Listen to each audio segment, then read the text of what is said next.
ಅಗ್ನಿವಲ್ಕ ಯುವಕ ಸಂಘದ ವತಿಯಿಂದ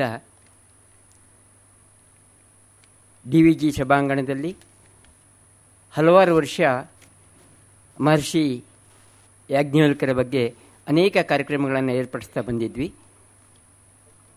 ತದನಂತರ ಏನಾಯಿತು, 2020ರಲ್ಲಿ ನಿಮಗೆಲ್ಲ ಗೊತ್ತಿರೋ ಹಾಗೆ ಕೋವಿಡ್ ಅನ್ನೋ ಮಹಾಮಾರಿ ಏನು ಬಂತು. ಆನಂತರ ಕಾರಣಾಂತರಗಳಿಂದ ನಾವು ಕಾರ್ಯಕ್ರಮವನ್ನು ಮುಂದುವರ್ಸೋಕ್ಕಾಗಲಿಲ್ಲ. ಮತ್ತೆ ನಾವು ಈ ವರ್ಷದಿಂದ ಈ ಒಂದು ಕಾರ್ಯಕ್ರಮವನ್ನು ನಮ್ಮ ಅನೇಕ ಕಾರ್ಯಕ್ರಮಗಳ ಜೊತೆ ಈ ಒಂದು ಕಾರ್ಯಕ್ರಮವನ್ನು ಪುನಃ ಪ್ರಾರಂಭ ಮಾಡ್ತಾ ಇದ್ದೀವಿ. ಈ ವರ್ಷದಿಂದ ನಮ್ಮ ಈ ಒಂದು ಕಾರ್ಯಕ್ರಮಕ್ಕೆ ಪ್ರಾರಂಭದಲ್ಲಿ ವೇದಘೋಷದೊಂದಿಗೆ ಕಾರ್ಯಕ್ರಮವನ್ನು ಪ್ರಾರಂಭ ಮಾಡ್ತಾ ಇದ್ದೀವಿ. ವೇದ ಬ್ರಹ್ಮರ್ಷಿ ಅಮರನಾಥ್ ಅವರಿಂದ.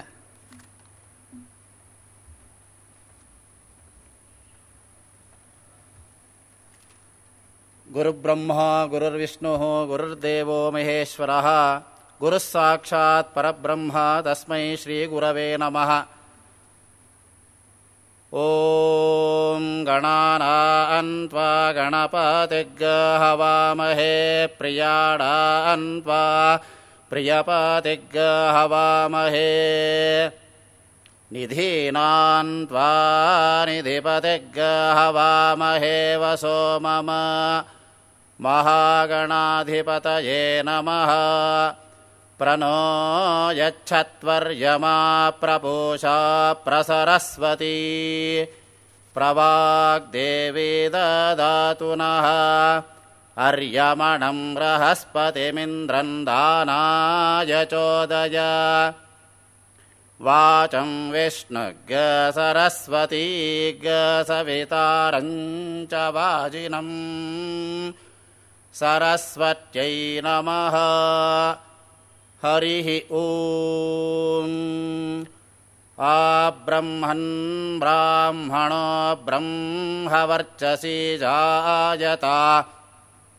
ಮಾರಾಶ್ರೇ ರಾಜನ್ಯಾಃ ಶೂರಾಯಿಷವ್ಯೋ ದಿವ್ಯಾ ಧೀಮಃ ರಥೋ ಜಾಯತಾಂ.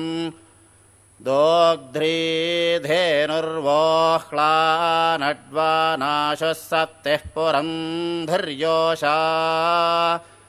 ಜಿಷ್ಣೋರಥೇಷ್ಠಾ ಸಭೇಯೋ ಯುವಾಸ್ಯ ಯಜಮಾನಸ್ಯ ವೀರೋ ಜಾಯತಾಂ. ನಿಕಾಮೇ ನಿಕಾಮೇನಃ ಪರ್ಜನ್ಯೋ ವರ್ಷತು ಫಲವತ್ಯೋ ನವೋಷಧಯಃ ಪಚ್ಯಂತಾಂ. ಯೋಗಕ್ಷೇಮೋ ನಃ ಕಲ್ಪತಾಂ. ಹರಿಃ ಓಂ.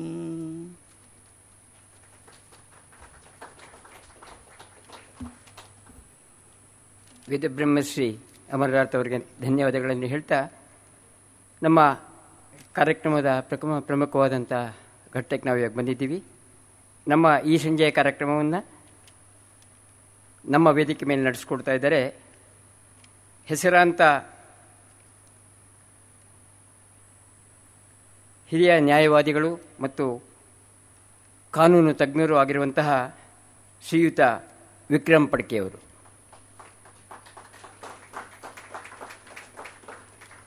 ನಮ್ಮ ಈ ಸಂಜೆಯ ಅತಿಥಿಗಳ ಬಗ್ಗೆ ಸಂಕ್ಷಿಪ್ತ ಪರಿಚಯ ಮಾಡಬೇಕು ಅಂತಂದರೆ, ಅವರು ವಾರಿಕ್ ಯೂನಿವರ್ಸಿಟಿಯಲ್ಲಿ, UKಯ ವಾರಿಕ್ ಯೂನಿವರ್ಸಿಟಿಯಲ್ಲಿ ಇಂಟರ್ನ್ಯಾಷನಲ್ ಎಕನಾಮಿಕ್ ಲಾನಲ್ಲಿ ಮಾಸ್ಟರ್ಸ್ ಪದವಿಯನ್ನು ಪಡೆದಿರ್ತಾರೆ. ಜೊತೆಗೆ ಪ್ರಾಚೀನ ಭಾರತ ಕಾನೂನು ವಿಷಯದಲ್ಲಿ ಪರಿಣಿತಿಯನ್ನು ಸಹ ಪಡೆದಿರ್ತಾರೆ. ಅದಲ್ಲದೆ ನಾವು ನೋಡಿರಬಹುದು, ಈಗಿನ ಎಲೆಕ್ಟ್ರಾನಿಕ್ ಮಾಧ್ಯಮದಲ್ಲಿ ಸಾಕಷ್ಟು ವಿಷಯಗಳ ಬಗ್ಗೆ ಚರ್ಚೆಗಳು ನಡೀತಾನೆ ಇರುತ್ತೆ. ಅದರಲ್ಲೂ ವಿಶೇಷವಾಗಿ ರಾಷ್ಟ್ರಭಕ್ತಿ, ದೇಶ ಈ ವಿಚಾರ ಬಂದಾಗ ನಮ್ಮ ಮುಖ್ಯ ಅತಿಥಿಗಳಾದಂತಹ ವಿಕ್ರಮ್ ಪಡ್ಕೆ ಅವರ ಒಂದು ವಾದ ಯಾವಾಗಲೂ ಸಹ ಬಹಳ ಅಗ್ರಗಣ್ಯವಾಗಿರುತ್ತೆ. ನಮ್ಮ ದೇಶ ಮತ್ತು ನಮ್ಮ ಸಂಸ್ಕೃತಿಯನ್ನು ಸಮರ್ಥಿಸುವುದರಲ್ಲಿ ಮತ್ತು ನಮ್ಮ ದೇಶದ ಘನತೆಯನ್ನು ಎತ್ತಿ ಹಿಡಿಯುವುದರಲ್ಲಿ ಅವರ ಒಂದು ವಾದ ಬಹಳ ಅಗ್ರಗಣ್ಯವಾಗಿರುತ್ತೆ ಅಂತ ಹೇಳೋದು ನನಗೆ ಬಹಳ ಸಂತೋಷ ಆಗುತ್ತೆ. ಜೊತೆಗೆ ಅವರು ಸಾಕಷ್ಟು ಈ ರೀತಿಯ ಉಪನ್ಯಾಸಗಳನ್ನು ಕೊಟ್ಟಿದ್ದಾರೆ. ನಮ್ಮ ಈ ಸಂಜೆಯ ಒಂದು ವಿಷಯ ಯಾಜ್ಞವಲ್ಕರ್ ಸ್ಮೃತಿ ಮತ್ತು ಇಂದಿನ ಕಾನೂನು. ಯಾಜ್ಞವಲ್ಕರ ಕೊಡುಗೆ ನಮ್ಮ ದೇಶದ ಇಂದಿನ ಕಾನೂನಿಗೆ ಬಹಳ ಪ್ರಮುಖವಾದಂತಹ ಒಂದು ಕೊಡುಗೆಯನ್ನು ಯಾಜ್ಞವಲ್ಕರು ಕೊಟ್ಟಿದ್ದಾರೆ. ಆ ಒಂದು ವಿಚಾರವಾಗಿ ಈ ಒಂದು ಸಂಜೆಯ ಕಾರ್ಯಕ್ರಮದಲ್ಲಿ ನಾವು ಇನ್ನೂ ಬಹಳ ವಿವರವಾಗಿ ತಿಳಿದುಕೋಬಹುದು. ಅವರಿಗೆ ಶ್ರೀ ಯಾಜ್ಞವಲ್ಕ್ಯ ಯುವಕ ಸಂಘ ಮತ್ತು ತಮ್ಮೆಲ್ಲರ ಪರವಾಗಿ ನಾನು ಹೃತ್ಪೂರ್ವಕವಾದಂಥ ಸ್ವಾಗತವನ್ನು ಬಯಸ್ತೀನಿ. ಈ ಒಂದು ಸಂಜೆಯ ಕಾರ್ಯಕ್ರಮಕ್ಕೆ ವಿಶೇಷವಾಗಿ ಶತಾವಧಾನಿ ಶ್ರೀಯುತ ಗಣೇಶ್ ಅವರು ಬಂದಿದ್ದಾರೆ. ಅವ್ರಿಗೂ ಸಹ ನಮ್ಮ ಸಂಘ ಮತ್ತು ತಮ್ಮೆಲ್ಲರ ಪರವಾಗಿ ನಾನು ಹೃತ್ಪೂರ್ವಕವಾದಂಥ ಸ್ವಾಗತವನ್ನು ಕೋರ್ತೀನಿ. ಜೊತೆಗೆ ಯಾಜ್ಞವಲ್ಕ್ಯ ಸಂಘದ ಅಧ್ಯಕ್ಷರು ಸಹ ಈ ಸಂದರ್ಭದಲ್ಲಿ ಬಂದಿದ್ದಾರೆ. ಅವ್ರಿಗೂ ನಾನು ವಿಶೇಷವಾಗಿ ಸ್ವಾಗತವನ್ನು ಕೋರ್ತೀನಿ. ನಮ್ಮ ಈ ಕಾರ್ಯಕ್ರಮಕ್ಕೆ ಆಗಮಿಸಿರುವ ತಮ್ಮೆಲ್ಲರಿಗೂ ಸಹ ನಾನು ಮತ್ತೊಮ್ಮೆ ನಮ್ಮ ಯುವಕ ಸಂಘದ ಪರವಾಗಿ ಸ್ವಾಗತವನ್ನು ಕೋರಿ ಈ ಕಾರ್ಯಕ್ರಮದ ಉಪನ್ಯಾಸವನ್ನು ನೆರವೇರಿಸಿಕೊಡ್ಬೇಕು ಅಂಥೇಳಿ ಶ್ರೀಯುತ ವಿಕ್ರಮ್ ಪಡ್ಕೆ ಅವರನ್ನ ಮತ್ತೊಮ್ಮೆ ನಾನು ತಮ್ಮೆಲ್ಲರ ಪರವಾಗಿ ಪ್ರಾರ್ಥನೆ ಮಾಡಿಕೊಳ್ತೀನಿ.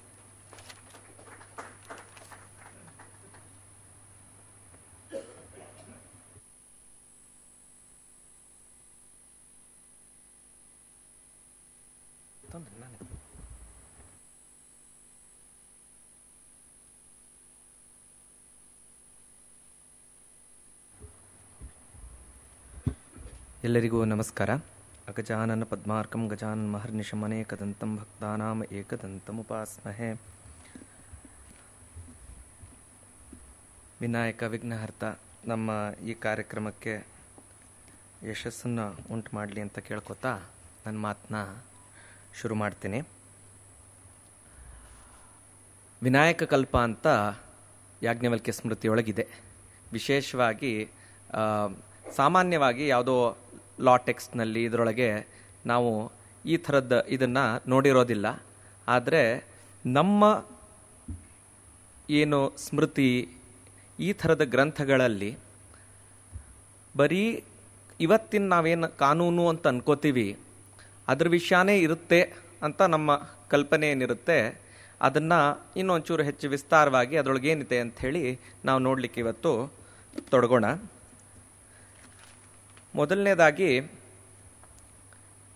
ಇವತ್ತಿನ ಸಬ್ಜೆಕ್ಟ್ ಏನಿದೆ ಯಾಜ್ಞವಲ್ಕ್ಯ ಸ್ಮೃತಿ ಮತ್ತು ಇಂದಿನ ಕಾನೂನು ಅಂತ. ಇವತ್ತಿನ ಕಾನೂನು ಅನ್ನೋದು ಏನು ಅನ್ನೋದು ನಮ್ಮೆಲ್ಲರಿಗೂ ಸಾಮಾನ್ಯವಾಗಿ ಕಲ್ಪನೆ ಇದೆ. ನಮಗೆ ಗೊತ್ತಿದೆ ಕಾನ್ಸ್ಟಿಟ್ಯೂಷನ್ ಅಂತಿದೆ, ಎಷ್ಟೆಷ್ಟೋ ಕಾನೂನುಗಳಿದ್ದಾವೆ. ಅಂದರೆ ಲಾ, ಇಂಡಿಯನ್ ಪಿನಲ್ ಕೋಡ್, ಇವಾಗ ಭಾರತೀಯ ನ್ಯಾಯ ಸಂಹಿತೆ ಅಂತ ಆಗಿರಬಹುದು, ಕಾಂಟ್ರಾಕ್ಟ್ ಲಾ ಇರಬಹುದು, ನೆಗೋಷಿಯಬಲ್ ಇನ್ಸ್ಟ್ರೂಮೆಂಟ್ಸ್ ಇರಬಹುದು. ಈ ಥರದ್ದು ಸಾವಿರಾರು ಕಾನೂನುಗಳಿದ್ದಾವೆ. ಸೊ ಈ ಕಾನೂನುಗಳು ಮತ್ತು ಯಾಜ್ಞವಲ್ಕ್ಯ ಸ್ಮೃತಿ ಇವೆರಡನ್ನು ಒಟ್ಟಿಗೆ ನೋಡಿದಾಗ ಏನನ್ಸುತ್ತೆ ಅಂತ ನೋಡೋಣ. ಮೊದಲನೇದಾಗಿ ಹೇಳಬೇಕಾಗಿರೋದು ಅಂತಂದರೆ ನಮ್ಮ ಇವತ್ತು ಹಿಂದೂ ಲಾ ಅಂತ ನಾವೇನು ಕರಿತೀವಿ, ಅಂದರೆ Hindu marriage act, Hindu succession act, adoption and maintenance act, ಈ ಥರದ್ದು ಯಾವುದು ಹಿಂದೂಗಳಿಗೆ ಅನ್ವಯ ಆಗುವಂಥ ಪರ್ಸನಲ್ ಕಾನೂನುಗಳಿದೆಯಲ್ಲ ಆ ಎಲ್ಲ ಕಾನೂನುಗಳೂ ಇವತ್ತು ಯಾಜ್ಞವಲ್ಕ್ಯ ಸ್ಮೃತಿಯ ಆಧಾರಿತವೇ ಆಗಿದೆ. ಮತ್ತು ಯಾಜ್ಞವಲ್ಕ್ಯ ಸ್ಮೃತಿಯ ಮೇಲೆ ಮಿತಾಕ್ಷರ ಅಂತ ಏನು ವಿಜ್ಞಾನೇಶ್ವರನ ಭಾಷ್ಯ ಕಾಮೆಂಟ್ರಿ ಇದೆಯಲ್ಲ ಅದನ್ನು ಆಧರಿಸಿ ನಮ್ಮ ಎಲ್ಲ ಹಿಂದೂ ಕಾನೂನುಗಳು ಇವತ್ತು ಇದೆ. So there is a long continuity of the tradition even till today. Of course ಅದರದ್ದು ಪ್ರಿಸ್ಟೀನ್ ಅಂದರೆ ಅದೇ ರೀತಿ ಇದೆಯಾ ಅಂತಂದರೆ ಇಲ್ಲ. ಮತ್ತು ಈ ನಮ್ಮ ಸ್ಮೃತಿಗಳ ಉದ್ದೇಶವೂ ಅದೇ ರೀತಿ ಇರಬೇಕು ಅಂತ ಏನಾದ್ರು ಇದೆಯಾ? ಹಾಗೂ ಇಲ್ಲ. ಒಂದು ಕಾಲ ದೇಶ ಕಾಂಟೆಕ್ಸ್ಟಿಗೆ ಅದು ಬದಲಾಗಬಹುದು ಅನ್ನೋದು ನಮ್ಮ ಸ್ಮೃತಿಕಾರರ ಸ್ಪಷ್ಟ ಅಭಿಮತ. ಆದ್ದರಿಂದ ಅವಾಗಿದ್ದಂಗೆ ಈಗಿಲ್ವಾ ಅಂತ ಪ್ರಶ್ನೆ ಇದ್ದರೆ ಅವಾಗಿದ್ದಂಗೆ ಈಗಿರಬಾರ್ದು ಅನ್ನೋದೇ ಸ್ಮೃತಿಕಾರರ ಅಭಿಮತ ಆಗಿರೋದ್ರಿಂದ ನಾವು ಶ್ರದ್ಧಾಜಾಡ್ಯ ಇಟ್ಕೊಳ್ಳೋ ಅವಶ್ಯಕತೆ ಇಲ್ಲ. ಹೇಗೆ ಬಂದಿದೆ ಅನ್ನೋದನ್ನು ನಾವು ನೋಡೋಣ. ಹಾಗೆಯೇ ಇವತ್ತಿನ ಕಾನೂನು ಮತ್ತು ಯಾಜ್ಞವಲ್ಕ್ಯ ಸ್ಮೃತಿ ಇದನ್ನು ನೋಡಿದಾಗ ಯಾಜ್ಞವಲ್ಕ್ಯ ಸ್ಮೃತಿಯೊಳಗೆ 3 ಕಾಂಡಗಳು ಬರುತ್ತೆ. ಆಚಾರಕಾಂಡ, ವ್ಯವಹಾರ ಕಾಂಡ, ಪ್ರಾಯಶ್ಚಿತ್ತ ಕಾಂಡ ಅಂತ 3 ಕಾಂಡಗಳು. ಏನು ಹೀಗಂದ್ರೆ, ಈಗ ಸರಳವಾಗಿ ವಿವರಿಸಬೇಕು ಅಂತಂದರೆ, ಈ ವರ್ಣ ಮತ್ತು ಆಶ್ರಮಗಳ ಅಲ್ಲಿರೋರಿಗೆ ಆಚರಣೆಗಳು ಏನು ಮಾಡಬೇಕು, ಮೊರಾಲಿಟಿ, ಎಥಿಕ್ಸು, ಆಚರಣೆಗಳು, ಇವೆಲ್ಲ ಈ ಆಚಾರದ ಕಾಂಡದಲ್ಲಿ ಬರುತ್ತೆ. ಅದರೊಳಗೆ ರಾಜಧರ್ಮನೂ ಬರುತ್ತೆ, ಅಂದರೆ ರಾಜ ಹೇಗೆ ನಡ್ಕೊಳ್ಬೇಕು ಅನ್ನೋದು ಬರುತ್ತೆ. ಹಾಗೆ ವ್ಯವಹಾರದ ಕಾಂಡದಲ್ಲಿ ಇವತ್ತು ನಾವೇನು ಟ್ರಾನ್ಸಾಕ್ಷನ್ ಅಥವಾ ವ್ಯವಹಾರ ಅಂದ್ರೇ ಡಿಸ್ಪ್ಯೂಟು, ಲಿಟಿಗೇಷನ್ನು ಅನ್ನೋದು ಅರ್ಥ ಇದೆ. ಸೊ ಇವತ್ತಿನ ಎಲ್ಲ ಅಂದರೆ ನಾವೇನನ್ಬಹುದು, ಅರ್ಥ ಕಾಮಗಳ ಪ್ರಪಂಚಕ್ಕೆ ಸರಿದೂಗುವಂಥ ಏನು ನಿಯಮಗಳಿರ್ತವೋ ಅವು ಈ ವ್ಯವಹಾರದಲ್ಲಿರುತ್ತೆ. ಅರ್ಥಕಾಮಗಳು ಅಂತಂದ್ರೇನು, ಈಗ ವ್ಯವಹಾರದ ಇದರೊಳಗೆ ನೋಡಿ, ಅರ್ಥ ಅನ್ನೋದು ಈಸ್ ಮೀನ್ಸ್, ಅಂದರೆ ಕಾಮಪೂರಣೆಗೆ, ಅಂದರೆ ಕಾಮತೃಪ್ತಿಗೆ ಬೇಕಾಗಿರುವಂಥ ಏನು ಮೆಟೀರಿಯಲ್ ಇದೆಯಲ್ಲ ಇವು ಅರ್ಥ.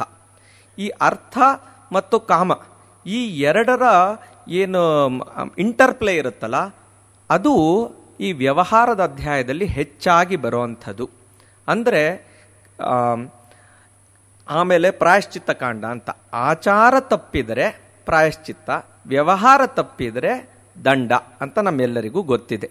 ಸೊ ಈ 3 ಕಾಂಡಗಳಲ್ಲಿ ಯಾಜ್ಞವಲ್ಕ್ಯ ಸ್ಮೃತಿ ಇದೆ.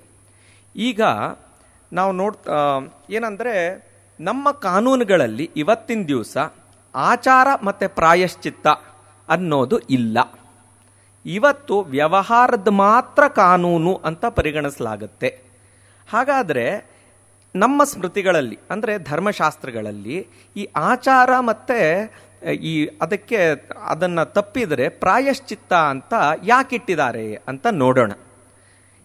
ಈಗ ಒಬ್ಬ ಮನುಷ್ಯ ಅಂತಂದರೆ ಇವತ್ತಿನ ಕಲ್ಪನೆಯೊಳಗೆ he is an entity who has desires and for whom ಆ ಡಿಸೈರ್ಸ್ನ ಫುಲ್ಫಿಲ್ ಮಾಡೋದಕ್ಕೆ ಏನು ಅನುಕೂಲತೆ ಮಾಡ್ಕೊಳ್ಬೇಕು, ಅದಕ್ಕೇನು ರೂಲ್ಸ್ ಆ್ಯಂಡ್ ರೆಗ್ಯುಲೇಷನ್ಸ್ ಇರುತ್ತೆ ಅದನ್ನು ಇಟ್ಟುಕೊಂಡು ಕಾನೂನು ಮಾಡಲಾಗತ್ತೆ ಅನ್ನೋದು ಇವತ್ತಿನ ಕಾನ್ಸೆಪ್ಟ್.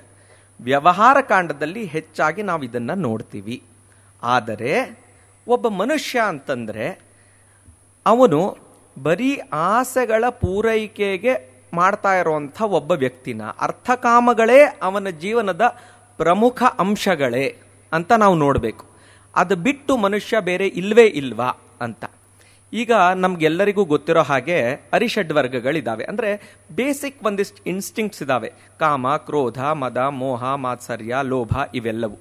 ಈ ಎಲ್ಲ ಏನು ಇನ್ಸ್ಟಿಂಕ್ಟ್ಸು ಅದನ್ನು ನಾವೇನು ಅರಿಷಡ್ ವರ್ಗ ಅಂತಂತೀವಿ, ಇದನ್ನು ಭಾರತೀಯ ಸಂಸ್ಕೃತಿ ಒಂದು ವ್ಯಾಲ್ಯೂ ಆಗಿ ಅರ್ಥಕಾಮಗಳು ಅಂಥೇಳಿ ಧರ್ಮ ಮತ್ತು ಮೋಕ್ಷಗಳ ನಡುವೆ ಪುರುಷಾರ್ಥದಲ್ಲಿ ಇಟ್ಟಂಥ ಏಕೈಕ ಸಂಸ್ಕೃತಿ ಅಂತಂದರೆ ನಮ್ಮ ಭಾರತೀಯ ಸಂಸ್ಕೃತಿ. ಇದು ನಮಗೆಲ್ಲರಿಗೂ ಸ್ಪಷ್ಟವಾಗಿ ತಿಳಿದಿರಲಿ.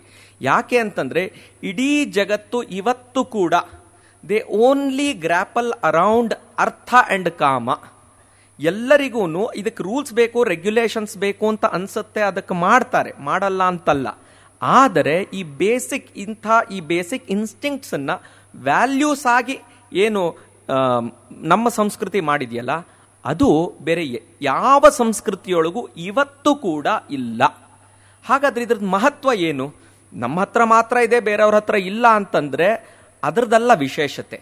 ನಮ್ಮ ಹತ್ರ ಇದ್ದು ಅದರದ್ದು ಪ್ರಯೋಜನ ಏನಾಗಿದೆ ಅನ್ನೋದನ್ನು ನಾವು ನೋಡಬೇಕು. ಆದ್ರಿಂದಾನೇ ನಮ್ಮ ಸ್ಮೃತಿಗಳಲ್ಲಿ ನೋಡಿ, ಆಚಾರ ಪ್ರಾಯಶ್ಚಿತ್ತ ಅನ್ನೋದು ವೆರಿ ಇಂಪಾರ್ಟೆಂಟ್. ಮೊದಲನೇದು ಆಚಾರ್ಯ ಕಾಂಡ, ಕೊನೆಗೆ ಪ್ರಾಯಶ್ಚಿತ್ತದ ಕಾಂಡ, ಮಧ್ಯ ವ್ಯವಹಾರದ ಕಾಂಡ. ಅದು ಮಧ್ಯದ್ದು ಇಂಪಾರ್ಟೆಂಟ್, ಬಟ್ ಇವೆರಡರ ಜೊತೆಗೇ ಅದಿರಬೇಕು ಅನ್ನೋದೇ ಯಾಜ್ಞವಲ್ಕ್ಯರ ಅಭಿಮತ. ಅವರ ಸ್ಮೃತಿ ಇದನ್ನೇ ನಮಗೆ ಹೇಳುತ್ತೆ. ಏನಂದರೆ ಇವಾಗ ನೋಡಿ, ನಮಗೆಲ್ಲರಿಗೂ ಗೊತ್ತು ತಾಪತ್ರಯ ಅಂತ ನಾವು ಹೇಳ್ತಾ ಇರ್ತೀವಿ. ಯಾವ್ಯಾವ ಥರದ ತಾಪತ್ರಯಗಳು ಅಂದರೆ ಏನು? ಅಧಿಭೂತದ ಇಂದ ಉಂಟಾಗುವಂಥ ತೊಂದರೆಗಳು. ಅಂದರೆ ಅಧಿಭೂತ ಅಂದ್ರೇನು? ಮೆಟೀರಿಯಲ್ ಪ್ಲೇನ್ನಲ್ಲಿ ನಮಗೆ ಆಗುವಂಥ ತೊಂದರೆಗಳು. ಅಂದರೆ ಅನಾರೋಗ್ಯ ಇರಬಹುದು, ನಮಗೇನೋ ವಸ್ತು ಸಿಗದೆ ಇರಬಹುದು, ಈ ಥರದ ನಾನಾ ಸಮಸ್ಯೆಗಳೇನಾಗುತ್ತೆ ಅಧಿಭೂತದ್ದಿರುತ್ತೆ. ನಮಗೆ ಕಾಣದೇ ಎಷ್ಟೋ ತೊಂದರೆ ಆಗ್ತಾ ಇರುತ್ತೆ ಅಂತ ನಮ್ಗನ್ಸುತ್ತಲ್ಲ. ಅಂದ್ರೆ ನಮ್ಕಿನ ಮೇಲೆ ಏನೋ ಒಂದಿದೆ, ಕಾಣದ್ದೇನೋ ನಡೀತಾ ಇದೆ ಅಂತಂದ್ರೆ ಪುರುಷ ಪ್ರಯತ್ನಕ್ಕೂ ಮೀರಿದ್ದೇನೋ ಒಂದು ನಡೀತಾ ಇರುತ್ತಲ್ಲ, ಅದಕ್ಕೆ ಅಧಿದೈವ ಅಂತ ನಾವು ಕರಿತೀವಿ. ಇದರಿಂದ ಆಗುವಂಥ ತೊಂದರೆಗಳು ಅನ್ಬಹುದು. ಹಾಗೇನೆ ಅಧ್ಯಾತ್ಮ ಅಂದರೆ ನಾವು ಆತ್ಮ ಅಂದರೆ ನಮಗೆ ಗೊತ್ತೇ ಆಗದೆ ಇದ್ದಂಗೆ, ನಮಗೆ ಅಧಿದೈವವೂ ಅಲ್ಲ ಅಧಿಭೂತವೂ ಅಲ್ಲ, ಆದರೆ ಏನೋ ನಮಗೆ ಆಗ್ತಾ ಇದೆ ತೊಂದರೆ, ಅದು ಎಲ್ಲಿಂದ ಬರ್ತಾ ಇದೆ ಅನ್ನೋದು ಗಮನಕ್ಕೆ ಬರಲ್ವಲ್ಲ. ಅಂದರೆ ಆತ್ಮದ ಸ್ವಭಾವ ಸ್ವರೂಪ ನಮಗೆ ಗೊತ್ತಿಲ್ಲದೆ ಇದ್ದಾಗ ಆಗುವಂತಹ ಏನು ತೊಂದರೆಗಳಿರ್ತವಲ್ಲ, ಈ ತೊಂದರೆಗಳಿಗೆ, ಈ 3 ರೀತಿ ತೊಂದರೆಗಳಿಗೆ ನಾವು ತಾಪತ್ರಯಗಳು ಅಂತ ಕರಿತೀವಿ. ಹಾಗಾದರೆ ಮನುಷ್ಯನಿಗೆ ಅಧಿಭೂತದ ತೊಂದರೆಗಳು ಅಂದರೆ ಅರ್ಥಕಾಮದ ತೊಂದರೆಗಳಷ್ಟೇ ಅಲ್ಲ, ಈ ಬೇರೆ ಸ್ತರದ ತೊಂದರೆಗಳು ಆಗ್ತವೆ. ಅದಕ್ಕೆ ಒಂದು ನಿಯಮನ ಬೇಕು, ಅದಕ್ಕೆ ಒಂದು ಸಲ್ಯೂಷನ್ ಬೇಕು. ಇವೆಲ್ಲವನ್ನೂ ನೋಡಿದಾಗ ನಮ್ಮ ಸಂಸ್ಕೃತಿಯೊಳಗೆ ಧರ್ಮ ಮತ್ತು ಮೋಕ್ಷಗಳ ನಡುವೆ ಅರ್ಥಕಾಮಗಳನ್ನಿಟ್ಟು ಅರಿಷಡ್ ವರ್ಗದಿಂದ ಅದನ್ನು ಮೇಲೆ ತಂದು ವ್ಯಾಲ್ಯೂ ಸಿಸ್ಟಮ್ ಆಗಿ ಮಾಡಿದಾಗ ಅದಕ್ಕೆ ನಿಜವಾದ ಒಂದು ಪಕ್ವವಾದಂಥ ಒಂದು ನಡವಳಿಕೆ ನಮ್ಮಲ್ಲಿ ಉಂಟಾಗತ್ತೆ. ಈಗ ಇದರ ಪ್ರಯೋಜನ ಏನು? ಇವೆಲ್ಲ ಥಿಯರಿ ಆಗೋಯ್ತು ಅಂತ ತಿಳ್ಕೊಳ್ಳೋಣ. ಇದರಿಂದ ಪ್ರಯೋಜನ ಏನು, ಹೇಗೆ ನಡೆದು ಬಂದಿದೆ ಅಂತ ನಾವು ನೋಡೋಣ. ಏನೂ ಬೇಡ, ನಾನು ಇತಿಹಾಸದ ವಿದ್ಯಾರ್ಥಿ. ರೋಮ್, ಗ್ರೀಸ್, ಈ ಎಲ್ಲ ಸಿವಿಲೈಸೇಷನ್ಗಳನ್ನು ನಾನು ಗಣೇಶ್ ಅವರ ಅಡಿಯಲ್ಲಿ ಕೂತು ಅಧ್ಯಯನ ಮಾಡ್ತಾ ಇದ್ದೀನಿ. ಇಂಥ ನಾನು ಅಧ್ಯಯನ ಮಾಡ್ತಿರ್ಬೇಕಾದ್ರೆ ನನಗೆ ಕಂಡು ಬಂದಿದ್ದು ಇಷ್ಟು ಏನು ಅಂತಂದರೆ, ಅಲ್ಲಿ ಸ್ಪಷ್ಟವಾಗಿ ನಮಗೆ ಕಾಣುತ್ತೆ, ನಮ್ಮ ದೇಶದಲ್ಲಿ ರೆಬೆಲಿಯನ್ಸ್ ಅನ್ನೋದು ಇಲ್ಲವೇ ಇಲ್ಲ. ಅಂದರೆ ಇಷ್ಟು ನಾವು 5-6-7 ಸಾವಿರ ವರ್ಷದ ಏನು ಸಂಸ್ಕೃತಿ ಇದೆ ನಮಗೆ ಗೊತ್ತಿರೋ ಅಷ್ಟು, ಇದರೊಳಗೆ ನಾವು ದೊಡ್ಡ ವಿಪ್ಲವ, ರೆವಲ್ಯೂಷನ್ಸು ನಾವು ಎಂದೂ ಕಂಡಿಲ್ಲ. 1-2 ಉದಾಹರಣೆಯೊಳಗೆ ಒಬ್ಬ ಕೆಟ್ಟ ರಾಜ ಇದ್ದ, ಅವನನ್ನು ತೆಗಿಬೇಕಾಯ್ತು ವೇನ ಅನ್ನೋಂಥ ಒಂದು ಸಂದರ್ಭ ಇರ್ಬೋದು. ಈ ಥರ ಸಣ್ಣ ಪುಟ್ಟ 1-2 ಹಿಕಪ್ಸ್ ಅಂತ ನಾವೇನು ಅನ್ಬಹುದು. ಅಷ್ಟನ್ನ ಬಿಟ್ರೆ ಇಡೀ ನಮ್ಮ ಸಂಸ್ಕೃತಿಯೊಳಗೆ ದೊಡ್ಡ ಒಂದು ರೆವಲ್ಯೂಷನ್ ಅನ್ನೋದು ಇಲ್ಲವೇ ಇಲ್ಲ. ನಾವು ಅದನ್ನೇ ಇದೇ ಟೈಮ್ನಲ್ಲಿ, ನಾವೀಗ 5-6 ಸಾವಿರ ವರ್ಷದ ಏನು ನೋಡ್ತಾ ಇದ್ದೀವಿ, ಅದೇ ಟೈಮ್ನಲ್ಲಿ ನಮ್ಮ ದೇಶ ಬಿಟ್ಟು ಜಗತ್ತಿನ ಬೇರೆ ಭಾಗನ ನೋಡಿದಾಗ ನಮಗೆ ಸ್ಪಷ್ಟವಾಗಿ ಗೊತ್ತಾಗುತ್ತೆ ಎಂಥ ದೊಡ್ಡ ದೊಡ್ಡ ವಿಪ್ಲವಗಳು, ಮಾರಣ ಹೋಮಗಳಾಗಿದ್ದಾವೆ. ಈಗ 1 ಸೆಂಚುರಿ ಹಿಂದೆನೆ, 100 ವರ್ಷದ ಹಿಂದೆನೆ 2 ಮಹಾಯುದ್ಧಗಳಾಗೋದು. ಆಮೇಲೆ ನಾವು ಈಗಲೇ ನೋಡ್ತಾ ಇದ್ದೀವಿ, ಕರೋನಾ ಅಂತ ಮಹಾಮಾರಿ ಬಯೋ ವೆಪನ್ ಆಗಿರಬಹುದು ಅನ್ನೋದು ಕೂಡ ರಿಪೋರ್ಟ್ಸ್ ಬರ್ತಾ ಇದ್ದಾವೆ. ಅಂದರೆ ನೋಡಿ, ನಮ್ಮ ದೇಶದಲ್ಲಿ ಅಂದರೆ ನಮ್ಮ ದೇಶಕ್ಕೆ ಅದರಿಂದ ಕೆಟ್ಟ ಪರಿಣಾಮಗಳಾಗಿದ್ದಾವೆ. ಆದರೆ ನಮ್ಮ ದೇಶದಿಂದ ಇವ್ಯಾವುದೂ ಹುಟ್ಟಿಲ್ಲ. ನಮ್ಮ ದೇಶದಲ್ಲಿ ಈ ಥರದ ಈಗ ಗ್ರೀಕ್ ಸಾಮ್ರಾಜ್ಯ ಇರ್ಬೋದು, ರೋಮನ್ ಸಾಮ್ರಾಜ್ಯ ಇರ್ಬೋದು. ಈಗ ನಾವು ಇದರೊಳಗೆ ನೋಡಿದ್ವಲ್ಲ, ಚೈನಾದಲ್ಲಿ 75 ವರ್ಷದ ಹಿಂದೆ ಕಲ್ಚರಲ್ ರೆವಲ್ಯೂಷನ್ ಇರಬಹುದು, 100 ವರ್ಷದ ಹಿಂದೆ ರಷ್ಯಾದಲ್ಲಿ ಆಗ್ತಾ ಇದ್ದಂಥ ರೆವಲ್ಯೂಷನ್ಸ್ ಇರಬಹುದು. ಇವತ್ತು ಕೂಡ ಯುರೋಪ್ನಲ್ಲಿ ಯುಕ್ರೇನ್ ಮತ್ತು ರಷ್ಯಾ ಇವರು ಹೊಡೆದಾಟ, ಅದರ ಅಮೆರಿಕಾದ ಹಸ್ತಕ್ಷೇಪ, ಇವೆಲ್ಲ ನೋಡ್ತಾ ಇದ್ರೆ ನಾವು ನಮ್ಮ ದೇಶದಲ್ಲಿ ಎಷ್ಟು ಸಮಾಧಾನವಾಗಿ ಸಂತೋಷದಿಂದ ಇದ್ದೀವಿ ಅಂತ ನಮಗೆ ಗೊತ್ತಾಗತ್ತೆ. ಆದರೆ ಇದು ಯಾಕಿದ್ದೀವಿ ಅಂತ ನಾವು ಕೇಳ್ಕೊಳ್ಬೇಕಲ್ವಾ. ಇದು ಯಾಕಿದ್ದೀವಿ ಅಂತಂದರೆ, ನಮ್ಮ ದೇಶದಲ್ಲಿ ಈ ಪುರುಷಾರ್ಥದ ಕಾನ್ಸೆಪ್ಟು ಮತ್ತೆ ಅದಕ್ಕೆ ಬೇಕಾಗಿರುವಂಥ ಎಲ್ಲ ಪೂರಕ ವ್ಯವಸ್ಥೆಗಳು, ಕೊನೆಗೆ ನಮ್ಮ ಗಮ್ಯ ಮೋಕ್ಷ ಆನಂದದಲ್ಲಿ ಅನ್ನೋದನ್ನು ಗುರಿ ಇಟ್ಕೊಂಡು ನಾವು ಮಾಡ್ತಾ ಇರೋವಂಥ ಏನು ಯಾಜ್ಞವಲ್ಕ್ಯರಂಥ ಮಹರ್ಷಿಗಳು ಇವರೆಲ್ಲ ಹಾಕ್ಕೊಟ್ಟಿದಾರಲ್ಲ, ಅದರಿಂದ ನಮ್ಮ ಜೀವನ ಇವತ್ತು ಇಷ್ಟು ಸುಖಮಯವಾಗಿದೆ. ಇದಕ್ಕೆ ನಾವು ಇಡೀ ನಮ್ಮ ಸಂಸ್ಕೃತಿಗೆ, ನಮ್ಮ ಅಂಥ ಮನೀಷಿಗಳಿಗೆ ನಾವು ಚಿರಋಣಿಯಾಗಿರಬೇಕು ಅಂತ ನನಗನ್ಸುತ್ತೆ. ಈಗ ನೋಡಿ, ಹೀಗೆಲ್ಲ ಇದ್ದಾಗ ಹಾಗಾದರೆ ಬೇರೆ ದೇಶದಲ್ಲಿ ಕಾನೂನುಗಳಿರಲಿಲ್ವಾ? ಬೇರೆ ದೇಶದಲ್ಲಿ ಇದೆಲ್ಲ ನಡೀತಿರ್ಲಿಲ್ವಾ? ಯಾಜ್ಞವಲ್ಕ್ಯ ಸ್ಮೃತಿ ಅಂತ ನಾವೇನು ಅನ್ಕೋತೀವಿ, ಇದಕ್ಕೆ ಮಿನಿಮಮ್ ಅಂದರೆ 2000 ವರ್ಷದ ಇತಿಹಾಸ ಇದೆ. ಇನ್ನೂ ತುಂಬ ಇದೆ, ಯಾಕಂದ್ರೆ ಇದು ಒಂದೇ ಇದಲ್ಲ. ಇದರ ಹಿಂದೆ 100 ಜನ ಮಹರ್ಷಿಗಳು ಬೇರೆ ಬೇರೆ ಸ್ಮೃತಿಗಳು ಬಂದಿದ್ದಾವೆ, ಏನಂತಾರೆ ಸೂತ್ರಗಳು ಇದ್ದಾವೆ. ಅದಕ್ಕಿಂತ ಋಗ್ವೇದ, ಯಜುರ್ವೇದ, ನಮ್ಮ ವೇದಗಳಿದ್ದಾವೆ. ಇದನ್ನೆಲ್ಲ ನೋಡಿದಾಗ ಎಷ್ಟು ಸಹಸ್ರ ವರ್ಷದಿಂದ ನಮ್ಮ ಸಂಸ್ಕೃತಿ ಬರ್ತಾ ಇದೆ. ಇಂಥ ಸಂದರ್ಭದಲ್ಲಿ ಅಷ್ಟು 1000 ವರ್ಷಗಳ ಹಿಂದೆ ಜಗತ್ನಲ್ಲಿ ಏನಿತ್ತು ಅಂತ ಒಂದು ಕಂಪ್ಯಾರಿಸನ್ ಮಾಡೋಣ.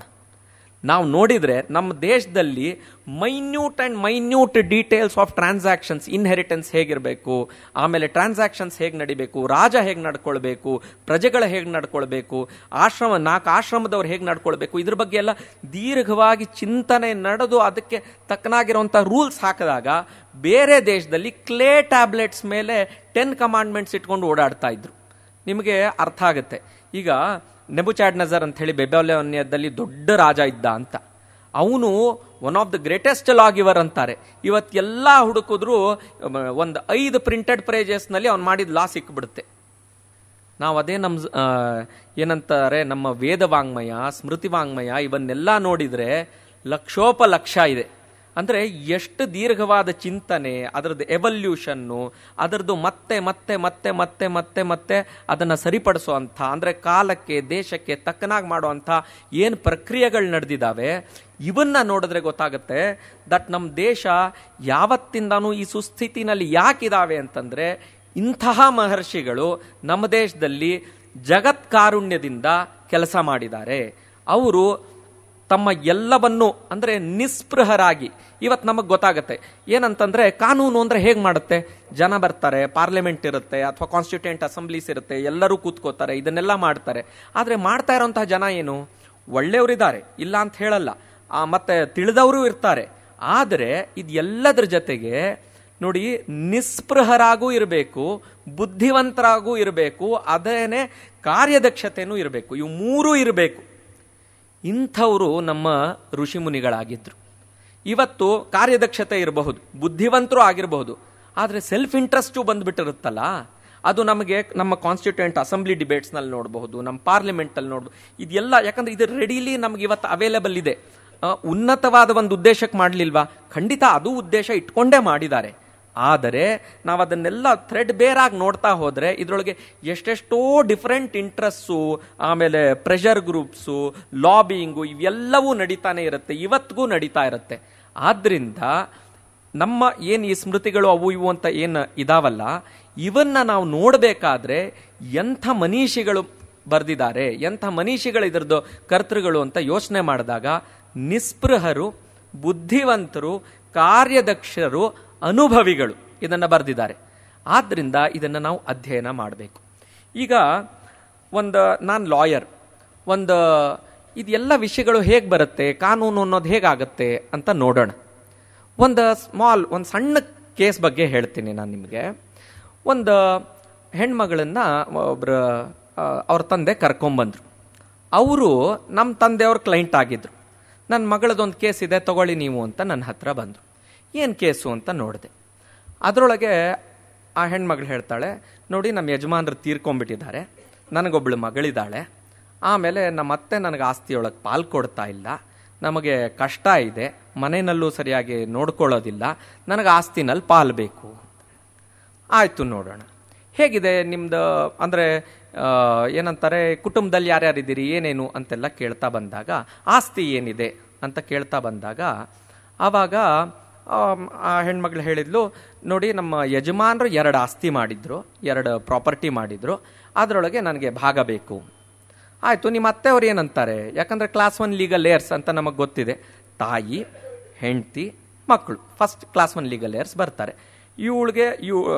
ಈ ಹೆಣ್ಮಗಳಿದ್ದಾಳೆ, ಅವಳಿಗೆ ಒಬ್ಳು ಮಗಳಿದ್ದಾಳೆ, ಹಾಗೇನೆ ಅವ್ರ ಅತ್ತೆ ಇದ್ದಾರೆ, ಅಂದರೆ ಗಂಡನ ತಾಯಿ ಇದ್ದಾರೆ, ಇಷ್ಟು ಜನಕ್ಕೆ ಬರುತ್ತೆ. ಆಯಿತು, ಸಮಸ್ಯೆ ಏನು ಕೇಳಬಹುದಲ್ಲ. ಇಲ್ಲ, ನಮ್ಮ ಯಜಮಾನರು ಇನ್ನೊಬ್ಬರನ್ನು ಮಡಿಕೊಂಬಿಟ್ಟಿದ್ರು ಅಂತ. ಆಯಿತು, ಸಮಸ್ಯೆ 1 ಸ್ಟೆಪ್ ಮುಂದುವರಿತು.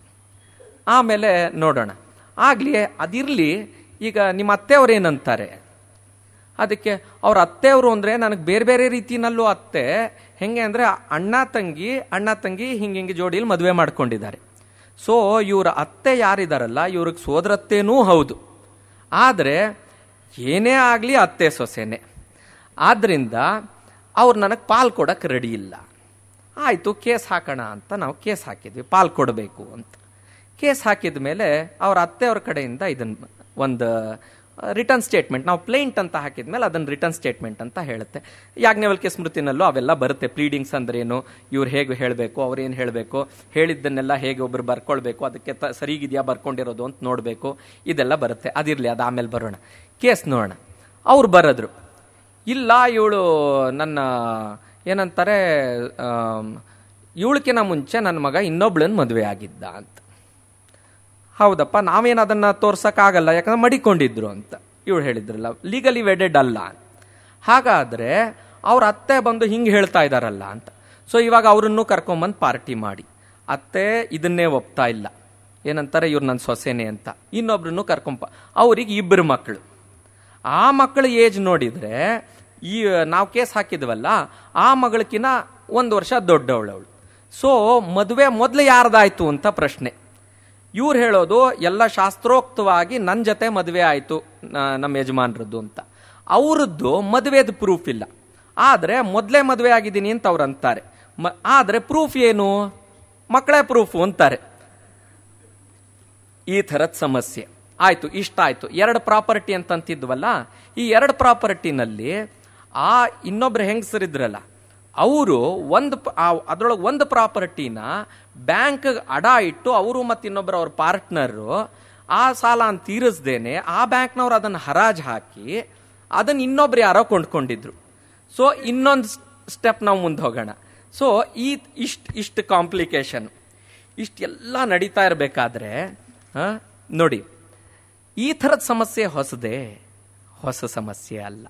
ಇವು ನೋಡಿ ಅರ್ಥಕಾಮಗಳದ್ದೇ ಸಮಸ್ಯೆ. ಫೈನಲಿ ಯಜಮಾನರು ಒಬ್ರು ಸಾಲಿಲ್ಲ ಅಂತ 2 ಮದುವೆ ಆದ್ರು, 1 ಅಲ್ಲ 2 ಆಸ್ತಿ ಮಾಡಿದ್ರು, 1 ಆಸ್ತಿನ ಒಬ್ರು ಅಡ ಇಟ್ರು.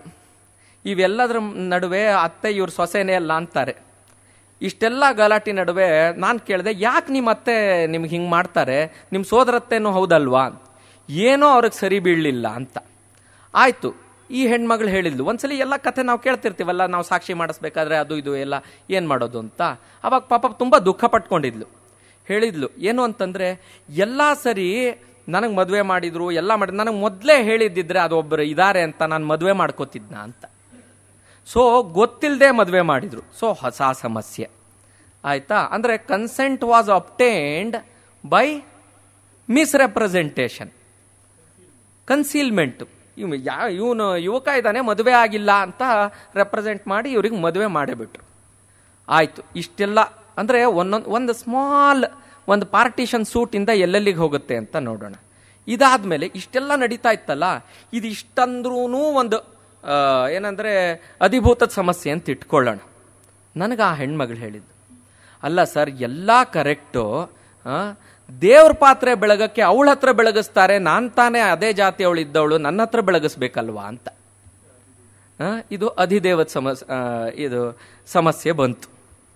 ಈಗ ನೋಡಿ, ಒಂದು ಪಾರ್ಟಿಷನ್ ಸೂಟ್ನಲ್ಲಿ ಇಷ್ಟು ಬ್ರಾಂಚಸ್ ಆಗುತ್ತೆ, ಇಷ್ಟು ಕಾನ್ಸೆಪ್ಟ್ಸ್ ಬರುತ್ತೆ, ಇಷ್ಟೆಲ್ಲವೂ ಹೊಸದಲ್ಲ.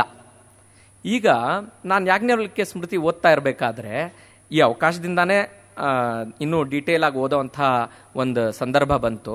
ಅದರೊಳಗೆ ನೋಡ್ತಿರ್ಬೇಕಾದ್ರೆ ಸ್ಮೃತಿಯೊಳಗೆ ಹೇಳುತ್ತೆ ಏನು ಅಂತಂದರೆ, ದೇವತಾರ್ಚನೆ ಅದು ಇದು ಮಾಡಿಸ್ಬೇಕು ಅಂತಿದ್ದಾಗ ಯಾರು ಮೊದಲನೇ ಅಂದರೆ ಪತ್ನಿ ಇರ್ತಾರೋ ಅವ್ರ ಹತ್ರ ಮಾಡಿಸ್ಬೇಕು. ಒಂದಕ್ಕಿಂತ ಹೆಚ್ಚಿಗೆ ಪತ್ನಿ ಇದ್ದರೆ ಅವರು ಬೇರೆ ಜಾತಿಯವರಾದರೆ ಸ್ವಜಾತಿಯವ್ರ ಹತ್ರ ಮಾಡಿಸ್ಬೇಕು. ಈ ಥರದ್ದೆಲ್ಲ ರೂಲ್ಸು. ಅಂದರೆ ಈಗ ನೋಡಿ, ಈ ಸಮಸ್ಯೆಗಳು 2-3 ಸಾವಿರ ವರ್ಷದಕ್ಕಿಂತನೂ ಅಂದರೆ ರೆಕಾರ್ಡೆಡ್ ಸಮಸ್ಯೆ. ಅದು ಸಮಸ್ಯೆ ಇಲ್ಲದೆ ಇದ್ದಿದ್ರೆ ಇವ್ರು ಯಾಕೆ ಬರೀತಿದ್ರು? ಆದರೆ ಆ ಸಮಸ್ಯೆ ಇವತ್ತೂ ಇದೆ. ಏನು ಅಂದರೆ, ಕೊನೆಗೆ ಆಸ್ತಿ ಗೀಸ್ತಿ ಎಲ್ಲ ಆಗಲಿ, ಅದ್ರ ಜೊತೆಗೆ ದೇವ್ರ ಪಾತ್ರೆ ಬೆಳಗಕ್ಕೆ ನನ್ನನ್ನು ಯಾಕೆ ಇದು ಮಾಡ್ತಾ ಇಲ್ಲ ಅಂತ ಕೇಳೋವಂಥ ಒಂದು, ಅಂದರೆ ಆ ಹೆಣ್ಮಗಳಿಗೆ ಅದು ಅನಿಸುತ್ತೆ ಅಲ್ವಾ. ಹಾಗಾದರೆ ಯಾವ ಸಮಸ್ಯೆಗಳಿವೆ? ಈ ಸಮಸ್ಯೆಗಳೇನಿದಾವಲ್ಲ, ಒಬ್ಬ ಮನುಷ್ಯನ್ನ just as an individual economic entity ಅಂತ ನಾವು ತಗೊಂಡ್ರೆ ಈ ಸಮಸ್ಯೆ ಬಗೆಹರಿಯಲ್ಲ. ಇಂಥ ಸಮಸ್ಯೆಗಳು ಬಗೆಹರಿಬೇಕು ಅಂತಂದರೆ ಇದಕ್ಕೆ ಧರ್ಮದ ಒಂದು ಅಡಿಪಾಯ ಬೇಕು. ಅದರೊಳಗೆ ಆಚಾರ, ಪ್ರಾಯಶ್ಚಿತ್ತ ಇವೆಲ್ಲವೂ ಇರಬೇಕು. ನಮ್ಮ ಕಾನೂನು ಅಟ್ ಬೆಸ್ಟ್ ಇವತ್ತಿನ ದಿವಸ ಏನು ಅಧಿಭೂತಕ್ಕೆ ಮಾಡ್ತಾ ಇರುವಂಥ ಒಂದಿಷ್ಟು ಸೊಲ್ಯೂಷನ್ಸ್. ಆದರೆ ರೋಗ ಬೇರೆ ಬೇರೆ ರೀತಿಯ ಮೂಲದಿಂದ ಬರ್ತಾ ಇದ್ರೆ ಬರೀ ಒಂದಕ್ಕೆ ಅದಕ್ಕೆ ಸೊಲ್ಯೂಷನ್ ಕೊಡ್ತಾ ಹೋದ್ರೆ ರೋಗ ಮನುಷ್ಯ ಸರಿ ಹೋಗೋದಿಲ್ಲ.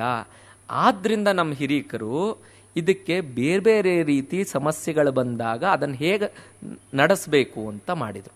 ಆಯಿತು, ಹಾಗಾದ್ರೆ ಆಚಾರ ತಪ್ಪಿದ್ರೆ ಪ್ರಾಯಶ್ಚಿತ್ತ ಅಂತ ಯಾಕೆ ಮಾಡಿದರು? ಯೋಚನೆ ಮಾಡೋಣ. ಈಗ ಕೆಲವೊಂದು ಪ್ರಶ್ನೆಗಳು ಬರುತ್ತೆ. ಏನು ಅಂತಂದರೆ, ಎಥಿಕಲ್ಲು ಮಾರಲ್ಲು ಇಶ್ಯೂಸ್ ಇರುತ್ತೆ, ಆದರೆ ಸ್ಟ್ರಿಕ್ಟ್ಲಿ ಲೀಗಲ್ ಇಶ್ಯೂ ಇರಲ್ಲ ಅಂತ ನಾವು ಅವಾಗಿವಾಗ ನೋಡ್ತಾನೇ ಇರ್ತೀವಿ. ಹಾಗಾದರೆ ಎಥಿಕಲ್ ಮಾರಲ್ ಇಶ್ಯೂಸನ್ನು ನಾವು ಅಡ್ರೆಸ್ ಮಾಡಬೇಕೋ ಬೇಡವೋ? ಅಡ್ರೆಸ್ ಮಾಡಬೇಕು. ಮತ್ತೆ ಅದನ್ನು ಅಡ್ರೆಸ್ ಮಾಡೋದು ಅಮಾರ್ಫಸ್ ಆಗಿ ಒಂದು ಸೊಸೈಟಿನಲ್ಲಿ ಹೇಗಾದರೂ ಆಗೋಗ್ಲಿ ಅಂತ ಬಿಡಬಾರ್ದು.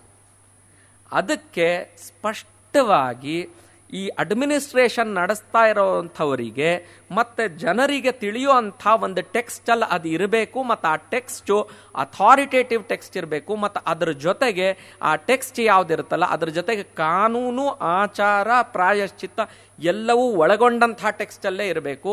ಯಾಕಂದರೆ ಅದಕ್ಕೆ ಅಷ್ಟೇ ಸಮಾನವಾದ ಏನಂದರೆ ತೂಕ ಬರಬೇಕಾಗತ್ತೆ.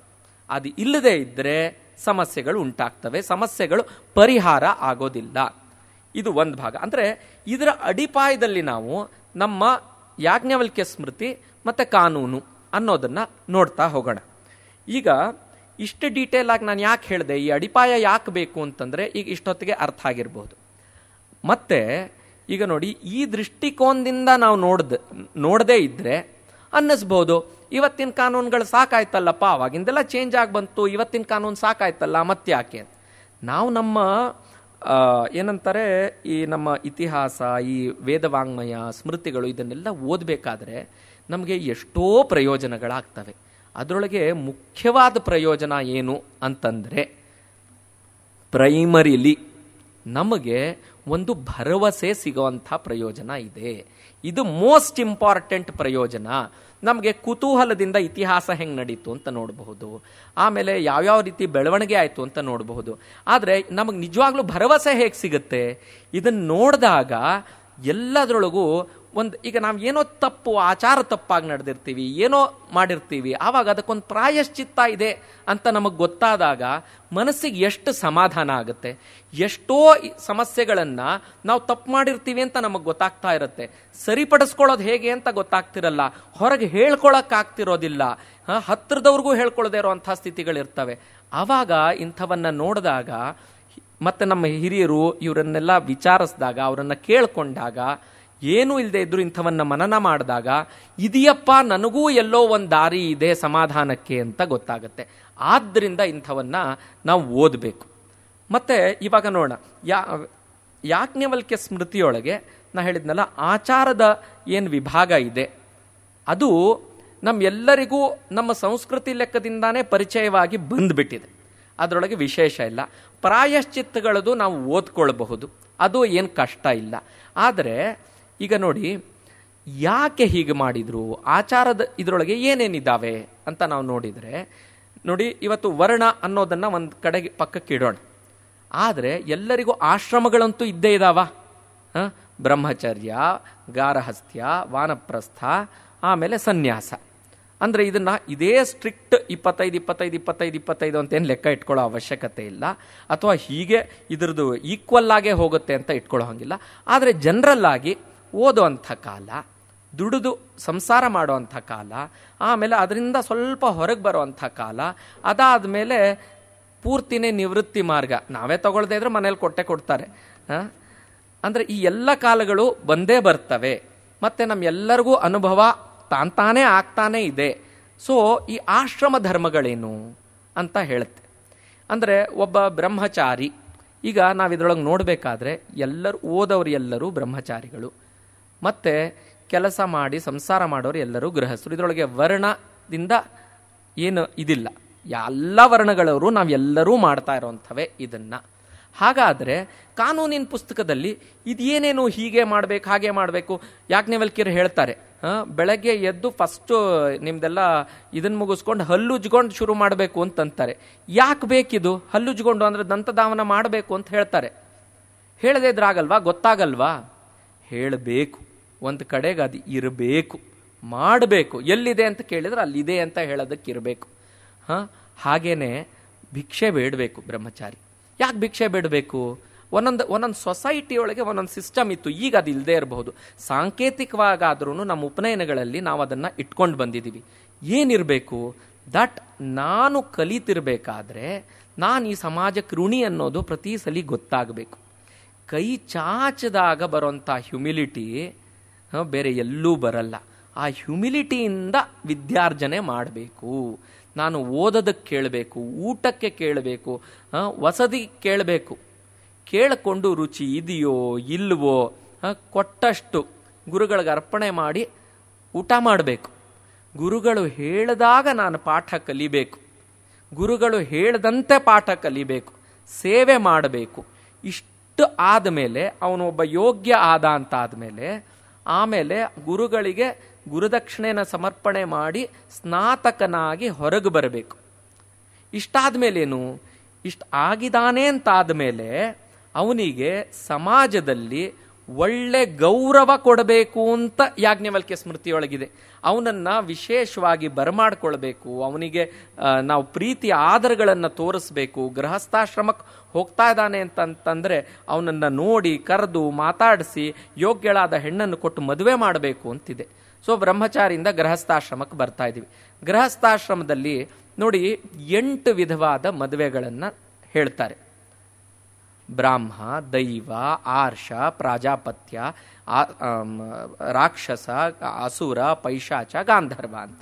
ಇದರೊಳಗೆ ನಮಗೆ ಸಾಮಾನ್ಯವಾಗಿ ಗೊತ್ತಿದೆ 4 ಅಪ್ರೂವ್ಡ್ ಅಂತ ಅನ್ಬಹುದು ಆ್ಯಂಡ್ 4 ಅಕ್ಸೆಪ್ಟೆಡ್ ಪೋಸ್ಟ್ ಫ್ಯಾಕ್ಟೋ.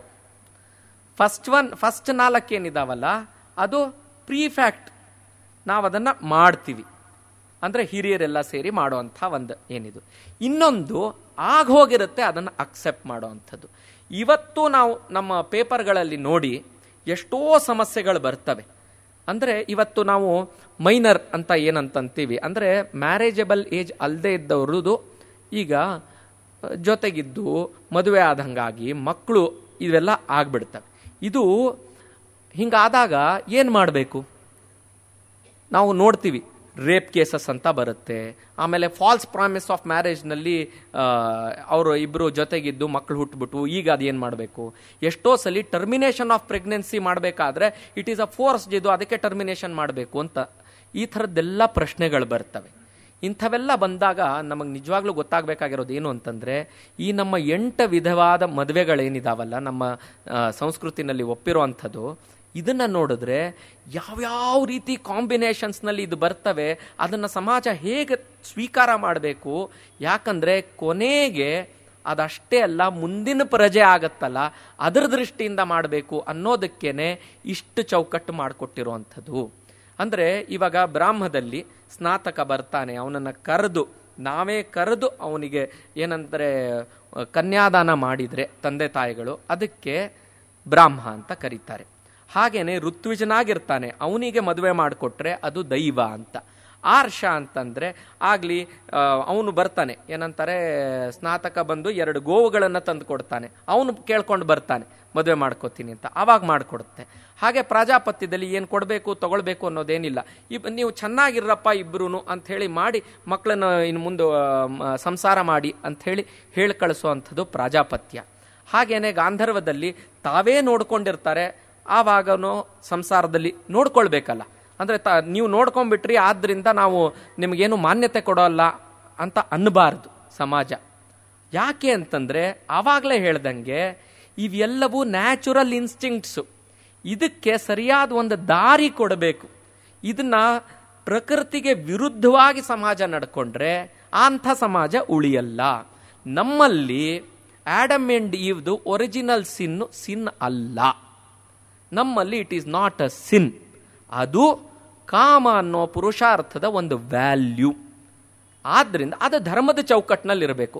ಆಗ್ಲಿಲ್ವಾ ಧರ್ಮದ ಚೌಕಟ್ಟಿನಲ್ಲಿ ತರಬೇಕು, ಅದು ಹಿರಿಯರ ಜವಾಬ್ದಾರಿ. ಆದ್ರಿಂದ ಆ ಥರ ಇದೆ. ಹಾಗೇನೆ ರಾಕ್ಷಸ, ಅದರೊಳಗೆ ಏನಾಗುತ್ತೆ ಅಂದರೆ ಯುದ್ಧ ಇಂಥ ಪರಿಸ್ಥಿತಿಯೊಳಗೆ ಇದಾಗ್ಬಿಡುತ್ತೆ. ಏನಂತಾರೆ ಹಾರಿಸ್ಕೊಂಡು ಹೋಗ್ಬಿಡ್ತಾರೆ. ಇಂಥದ್ದೆಲ್ಲ ಪರಿಸ್ಥಿತಿ. ಅಂಥ ಟೈಮ್ನಲ್ಲೂ ಅದಕ್ಕೊಂದು ವಿವಾಹದ ಒಂದು ಗೌರವ ಅಂದರೆ ಹೋದ ಮೇಲೆ ಏನು ಮಾಡಬೇಕು ಅದಕ್ಕೂ ಕೊಟ್ಟು. ಯಾಕೆ ಅಂದರೆ ಕೊನೆಗೆ ಇದೇನಿದು ಅನ್ಯಾಯ ಅಲ್ವಾ ಅಂತ ಅನ್ಸಿದ್ರೆ ನೋಡಿ, ಆಗಿರೋ ಅನ್ಯಾಯಕ್ಕೆ ನೀವು ಇನ್ನೂ ಅನ್ಯಾಯ ಮಾಡ್ತಾ ಹೋದ್ರೆ ಅದನ್ನು ರೆಕಗ್ನೈಸ್ ಮಾಡ್ದೇನೆ ಆ ಹೆಣ್ಮಗಳು ಎಲ್ಲಿ ಹೋಗಬೇಕು? ಅದು ಹುಟ್ಟಿರೋಂತಹ ಮಕ್ಕಳಿಗೆ ಆಸ್ತಿ ಇದೆಲ್ಲ ಎಲ್ಲಿಂದ ಬರಬೇಕು? ಇದಕ್ಕೆಲ್ಲ ಬರಬೇಕಲ್ವಾ? ಈಗ ಪೈಶಾಚ ಅಂದರೆ ಯಾರೋ ನಿದ್ದೆ ಮಾಡ್ತಾ ಇರ್ತಾರೆ ಅಥವಾ ಇಂಟಾಕ್ಸಿಕೇಟ್ ಆಗಿರ್ತಾರೆ. ಈಗ ನಮಗೆ ಗೊತ್ತಿದೆ ಡೇಟ್ ರೇಪ್ ಡ್ರಗ್ಸ್ ಅಂತೆಲ್ಲ ಇದನ್ನೆಲ್ಲ ಮಾಡಿ ಅದರಿಂದ ಏನಂತಾರೆ ಕೆಟ್ಟ ವ್ಯವಹಾರ ನಡೆದು ಇದೆಲ್ಲ ಆಗಿರುತ್ತೆ. ಅಂಥ ಸಂದರ್ಭದಲ್ಲೂ ಇದನ್ನು ಮಾಡಬೇಕು. ಇದಕ್ಕೆ ಪೈಶಾಚ ಅಂತಂತಾರೆ. ಆಸುರ, ಪೈಶಾಚ, ರಾಕ್ಷ ಎಂಥದೇ ಸಂದರ್ಭ ಇರಲಿ, ಗಾಂಧರ್ವ, ಅದಕ್ಕೊಂದು ಚೌಕಟ್ಟಿಗೆ ತಂದು ಒಂದ್ಸಲಿ ಗೃಹಸ್ಥರು ಅಂತ ಕೊಟ್ಟ ಮೇಲೆ ಅವರು ಇಡೀ ಸಮಾಜಕ್ಕೆ ಒಂದು ಪೂರಕವಾಗಿ ನಡ್ಕೊಳ್ಬೇಕು ಅಂತ. ಇವತ್ತು ನಮಗೆ ಗೊತ್ತಿದೆ, ಪ್ರತಿ ದಿವಸ ನಾವು ನೋಡ್ತಾ ಇದ್ದೀವಿ, ಇಂಥದನ್ನು ಸರಿಯಾಗಿ ರೆಕಗ್ನೈಸ್ ಮಾಡದೇ ಇರೋದ್ರಿಂದ ಎವ್ರಿ ಡೇ ಪೇಜ್ ನಂಬರ್ 3 ನೀವು ತೆಗೀರಿ, ಅದರೊಳಗೆ ನಿಮಗೆ ಎರಡರದ್ದೇ ಕಾಣಿಸೋವಂಥದ್ದು, crime of passion or crime for property. ಹೆಚ್ಚಿಂದು ಕ್ರೈಮ್ ಆಗುವಂಥದ್ದೇ ಕ್ರೈಮ್ ಆಫ್ ಪ್ಯಾಷನ್. ಅದರಿಂದಾನೇ ಆಗ್ತಾ ಇರುತ್ತೆ. ಯಾಕೆ ಅಂದರೆ ಸಮಾಜ ಇದಕ್ಕೆ ಒಂದು ಸರಿಯಾದ ದಾರಿನ ಮಾಡಿಕೊಡ್ತಾ ಇಲ್ಲ. ಅಂದರೆ ನಮ್ಮ ಕಾನೂನುಗಳಲ್ಲಿ ಒಂದು ಲ್ಯಾಕುನ ಇದೆ ಅನ್ನೋದನ್ನು ಗಮನಿಸಬೇಕು. ಮತ್ತು ಇದರೊಳಗೆ ಗೃಹಸ್ಥನಾದವನು ಹೇಗೆ ನಡ್ಕೊಳ್ಬೇಕು ಅಂತ ಇದೆ. ಗೃಹಸ್ಥನಾದವನು ಮನೆಯಲ್ಲಿ ಎಲ್ಲ ಏನು ಪಂಚಮಹಾಯಜ್ಞಗಳನ್ನು ಮಾಡಿ, ಅಂದರೆ ಏನು ಬೇಸಿಕಲಿ ಎಲ್ಲರನ್ನೂ ಚೆನ್ನಾಗಿ ಸಾಕಿ ಅಂತ. ಅಂದರೆ ಎಲ್ಲರಿಗೂ ಊಟ ವಸತಿ ಎಲ್ಲ ಕೊಟ್ಟು ಮನೆಯಲ್ಲಿರೋರಿಗೆ ದೈವಕ್ಕೆ ಸಲ್ಲಬೇಕಾಗಿರುವಂಥ ಪೂಜೆಗಳನ್ನು ಮಾಡಿ, ಭೂತಗಣಗಳಿಗೆ ಪ್ರಾಣಿಗಳಿಗೆ ಎಲ್ಲವಕ್ಕೂ, ಅಂದರೆ ಇಡೀ ಪ್ರಪಂಚದ ಎಲ್ಲ ಪ್ರಾಣಿ ಪಕ್ಷಿ ಭೂತಗಣಗಳಿಗೂ ನಾನು ಒಂದು ಭಾಗವಾಗಿದ್ದೀನಿ ಅಂತ ತಿಳ್ಕೊಂಡು ಅದರಿಂದ ನಡ್ಕೊಳ್ಬೇಕು. ನೋಡಿ, ನಾನು ಎಕನಾಮಿಕ್ಸ್ ಸ್ಟೂಡೆಂಟ್. ಏನು ಅಂತಂದರೆ ಎಕನಾಮಿಕ್ಸ್ನಲ್ಲಿ first principle exploitation of the resources for the maximum benefit of the humankind. This is the first principle of economics. Adam Smith ಇಂದ ಹಿಡಿದು ಎಲ್ಲ. ಅಂದರೆ ಶುರು ಪದಾನೇ ಎಕ್ಸ್ಪ್ಲಾಯ್ಟೇಷನ್ ಆಫ್ ದಿ ರಿಸೋರ್ಸಸ್ ಅಂತ. ಅಂದರೆ ಎಷ್ಟು ಕ್ರೂರ ಪದ, ಅದರ ಬೇಸಿಸ್ ಮೇಲೇನೆ ನಡೆಯುತ್ತೆ. ಹಾಗಾದರೆ ಈ ಕ್ರೂರ ಪದದ ಯಾಕೆ ಬಂತು? ಅದನ್ನು ಕ್ರೂರ ಅಂತ ಯಾಕೆ ಅನ್ಸಲ್ಲ ಜನಕ್ಕೆ? ರಿಸೋರ್ಸಸ್ನ ಎಕ್ಸ್ಪ್ಲಾಯ್ಟ್ ಮಾಡಿ ಇಡೀ ಅಂದರೆ ಮನುಷ್ಯರಿಗೆ ಅನುಕೂಲವಾಗಿ ಮಾಡ್ಕೊಳ್ಳೋವಂಥದ್ದು ಯಾಕೆ ಅಂತಂದರೆ ಇದಕ್ಕೆ ಇನ್ನೂ ಒಂದು ಹಿಂದ್ಗಡೆ ಇದೆ. The philosophical basis is that man has been created to enjoy the world ಅನ್ನೋದು the scriptures say. And even woman is created for the enjoyment of man ಅನ್ನೋದೇನೆ ನಮ್ಮದಲ್ಲದೆ ಇರೋ ಸಂಸ್ಕೃತಿಯ ಅಡಿಪಾಯ.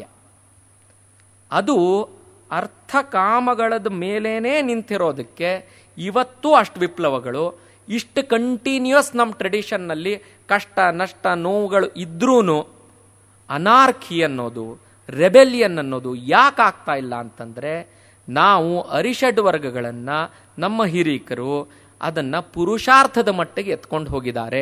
ಇದೇ ನಮ್ಮಲ್ಲಿ ರೀಇನ್ಫೋರ್ಸ್ ಮತ್ತೆ ಮತ್ತೆ ಆಗಬೇಕಾಗಿರೋವಂಥದ್ದು, ನಮ್ಕಿನ ದೊಡ್ಡದಾಗಿರೋವಂಥದ್ದು, ನಮ್ಕಿನ ಹೆಚ್ಚಿಗೆ ಇರೋವಂಥದ್ದು. ನಾವು ಇದ್ರದ್ದೊಂದು ಭಾಗ ಅಂತ ಅನ್ಕೊಂಡಾಗ ಮಾತ್ರ ನಮಗೆ ಬೇರೆ ಅದ್ರ ಬಗ್ಗೆ ಋಣಪ್ರಜ್ಞೆ ಬರುತ್ತೆ, ಗ್ರ್ಯಾಟಿಟ್ಯೂಡ್ ಬರುತ್ತೆ.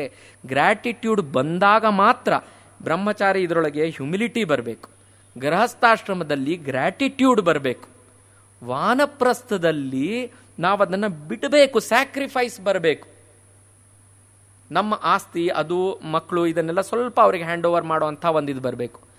ಸನ್ಯಾಸದಲ್ಲಿ ಆತ್ಮಚಿಂತನೆ ಮಾತ್ರ ಬರಬೇಕು ಅನ್ನೋದಕ್ಕೆ ಈ ಆಶ್ರಮ ವ್ಯವಸ್ಥೆ ಇದೆ. ಎಷ್ಟರ ಮಟ್ಟಿಗಾದರೂ ಅಷ್ಟು ಮಾಡಬೇಕು. ಹಿಂಗೆ ಮಾಡದೇ ಇದ್ದರೆ ಏನು? ಮಾಡದೇ ಇದ್ದರೆ ಆಗುವಂಥ ನಷ್ಟ ನಮಗೇನೆ ಹೊರತು ಯಾವ ಸೊಸೈಟಿ ಏನು ನೀವು ಹಿಂಗೆ ಮಾಡದೇ ಇದ್ದರೆ ಏನು ಅಂತ ಮಾಡೋದಿಲ್ಲ. ಅದಕ್ಕೆ ಆಚಾರದಲ್ಲಿ ತಪ್ಪಿದರೆ ಪ್ರಾಯಶ್ಚಿತ್ತ ನಾವೇ ಮಾಡ್ಕೊಳ್ಬೇಕು. ನಮಗೆ ಆಚಾರ ತಪ್ಪಿದ್ರಿಂದ ಆಗುವಂಥ ಏನು ತೊಂದರೆಗಳಿರ್ತವೆ ಅದು ನಮಗಷ್ಟೇ ಗೊತ್ತಾಗುತ್ತೆ ಫೈನಲಿ. ಮತ್ತು ಸಮಾಜ ಚೆನ್ನಾಗಿ ನಡ್ಕೊಂಡು ಹೋಗೋಲ್ಲ. ಈ ಆಚಾರನ ಎಲ್ಲ ಹೆಚ್ಚಿನ ಜನ ತಪ್ಪುತ್ತಾ ಹೋದರೆ ಅದು ಗೊತ್ತಾಗುತ್ತೆ. ಆದರೆ ಇವತ್ತು ಕೂಡ ನಮ್ಮ ದೇಶದಲ್ಲಿ ಒಂದು ದೈವ ಅಂತೊಂದಿದೆ, ನಮ್ಕಿನ ಒಂದು ದೊಡ್ಡ ಶಕ್ತಿ ಇದೆ, ನಾವು ಇಡೀ ಈ ಪ್ರಕೃತಿಯ ಒಂದು ಭಾಗ ಮಾತ್ರ, ನಾವಿಲ್ಲಿರೋದು we are not the masters of the resources or the world ಅಂತೆಲ್ಲ ನಮಗೆ ಗೊತ್ತು ಮಾಡಿಸಿರೋದ್ರಿಂದ, ಅಂದರೆ ಒಳಗಿಂದಾನೇ ನಮ್ಮ ಸಂಸ್ಕಾರಗಳೇನಿರಬಹುದು, ಗರ್ಭಾಧಾನದಿಂದ ಹಿಡಿದು ಎಲ್ಲ ಸಂಸ್ಕಾರಗಳಲ್ಲಿ ಇದನ್ನೇ ಒತ್ತಿ ಒತ್ತಿ ಒತ್ತಿ ಒತ್ತಿ ನಮಗೆ ಗೊತ್ತಾಗದೇ ಇದ್ದಂಗೆ ತಿಳಿಸ್ಕೊಡ್ಲಾಗಿರೋದ್ರಿಂದ ನಾವಿವತ್ತು ನಿಜವಾಗ್ಲೂ ಸುಖ ಸಂತೋಷ ಆನಂದದಿಂದ ಇದ್ದೀವಿ. ಇದು ನೋಡಿ, ಹ್ಯಾಪಿನೆಸ್ ಇಂಡೆಕ್ಸು ಅವು ಇವು ಎಲ್ಲ ಮಾಡ್ತಾರಲ್ಲ ಪ್ರಪಂಚದಲ್ಲಿ, ಅವ್ರದ್ದು ಕ್ವೆಶ್ಚನೇರ್ ನೀವು ನೋಡಿ, ಅದರೊಳಗೆ ಎಲ್ಲ ಕ್ವೆಶ್ಚನ್ನು ಫಸ್ಟು ಏನು ಅಂತಂದರೆ, ಫಸ್ಟು ನಿಮ್ಮ ಇನ್ಕಮ್ ಎಷ್ಟು, ನಿಮ್ಮ ಮನೆಯಲ್ಲಿ ಏನೇನಿದೆ, ನಿಮ್ದು ಏನೇನು ಅಂದರೆ ಇನ್ಸ್ಟ್ರೂಮೆಂಟ್ಸ್ ಇದೆ, ಇಂಪ್ಲಿಮೆಂಟ್ಸ್ ಇದೆ, ಗ್ಯಾಡ್ಜೆಟ್ಸ್ ಇದೆ, ನಿಮ್ಮದು ಏನಂತಾರೆ ದಿವಸಕ್ಕೆ ಎಷ್ಟು ಕ್ಯಾಲರಿ ಫುಡ್ ತಿಂತೀರಿ, ನೀವು ಯಾವ ಕ್ವಾಂಟಿಟಿ ಆಫ್ ಬಟ್ಟೆ ಹಾಕ್ಕೊಳ್ತೀರಿ, ಅಂದರೆ ನಿಮಗೆ ವರ್ಷದಲ್ಲಿ ಎಷ್ಟು ಕ್ವಾಂಟಿಟಿ ಆಫ್ ಬಟ್ಟೆ ಇದೇ ಸರ್ವೆ. ಈ ಸರ್ವೆನಲ್ಲಿ ನಾವು ಯಾವಾಗಲೂ ಲಾಸ್ಟೇ. ಆದರೆ ನಮ್ಮಲ್ಲಿ ಯಾರನ್ನಾದರೂ ಹೋಗಿ ಕೇಳಿ, ಯಾವತ್ತಾದರೂ ಕೇಳಿ, ಯಾರನ್ನೇ ರ್ಯಾಂಡಮ್ ಆಗಿ ಕೇಳಿ, ಈಗಲೇ ಕುಂಭಮೇಳ ಆಯ್ತಲ್ಲ, ಕಷ್ಟ ನಷ್ಟ ಒದ್ದಾಟ ಯಾರಿಗೂ ಅನ್ನಿಸ್ಲಿಲ್ಲ. ಅಲ್ಲಿಗೆ ಹೋಗಬೇಕು, ತ್ರಿವೇಣಿನಲ್ಲಿ ಮುಳುಗಿ ಹಾಕಬೇಕು, ಬರಬೇಕು, ಅಷ್ಟೇ ಅನಿಸಿದ್ದು. 10 ಕಿಲೋಮೀಟರ್ ನಡೆದ್ರು, 20 ಕಿಲೋಮೀಟರ್ ನಡೆದ್ರು, 30 ಕಿಲೋಮೀಟರ್ ನಡೆದ್ರು.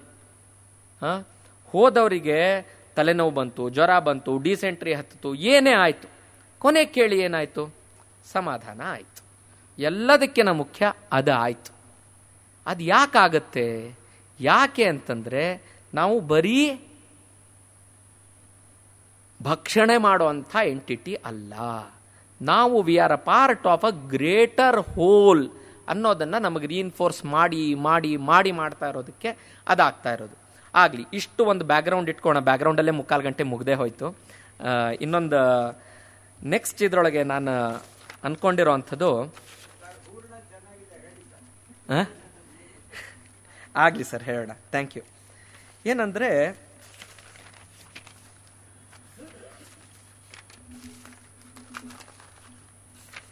ಇವತ್ತಿನ ಕಾನೂನುಗಳು ಮತ್ತು ಯಾಜ್ಞವಲ್ಕ್ಯ ಸ್ಮೃತಿ ಅಂತ ನಮ್ದೇನು ಟಾಪಿಕ್ ಇದೆಯಲ್ಲ, ಇದರೊಳಗೆ ನಾವು ನೋಡಬೇಕಾದ್ರೆ ಒಂದು ಫ್ರೇಮ್ವರ್ಕ್ನಲ್ಲಿ ನಾನು ಇದನ್ನು ಹೇಳೋಣ ಅಂತ ಅಂದ್ಕೊಂಡಿದ್ದೀನಿ. ಏನಂತಂದರೆ, ಇವತ್ತು ಯಾಜ್ಞವಲ್ಕ್ಯ ಸ್ಮೃತಿಯೊಳಗಿರುವಂಥ ಏನೇನು ವಿಷಯಗಳಿದ್ದಾವೆ ಅದರದ್ದೇ ಸಿಮಿಲಾರಿಟಿಗಳು ನಮ್ಮ ಕಾನೂನುಗಳಲ್ಲಿ ಇದಾವ ಅನ್ನೋದು ಒಂದು ಭಾಗ.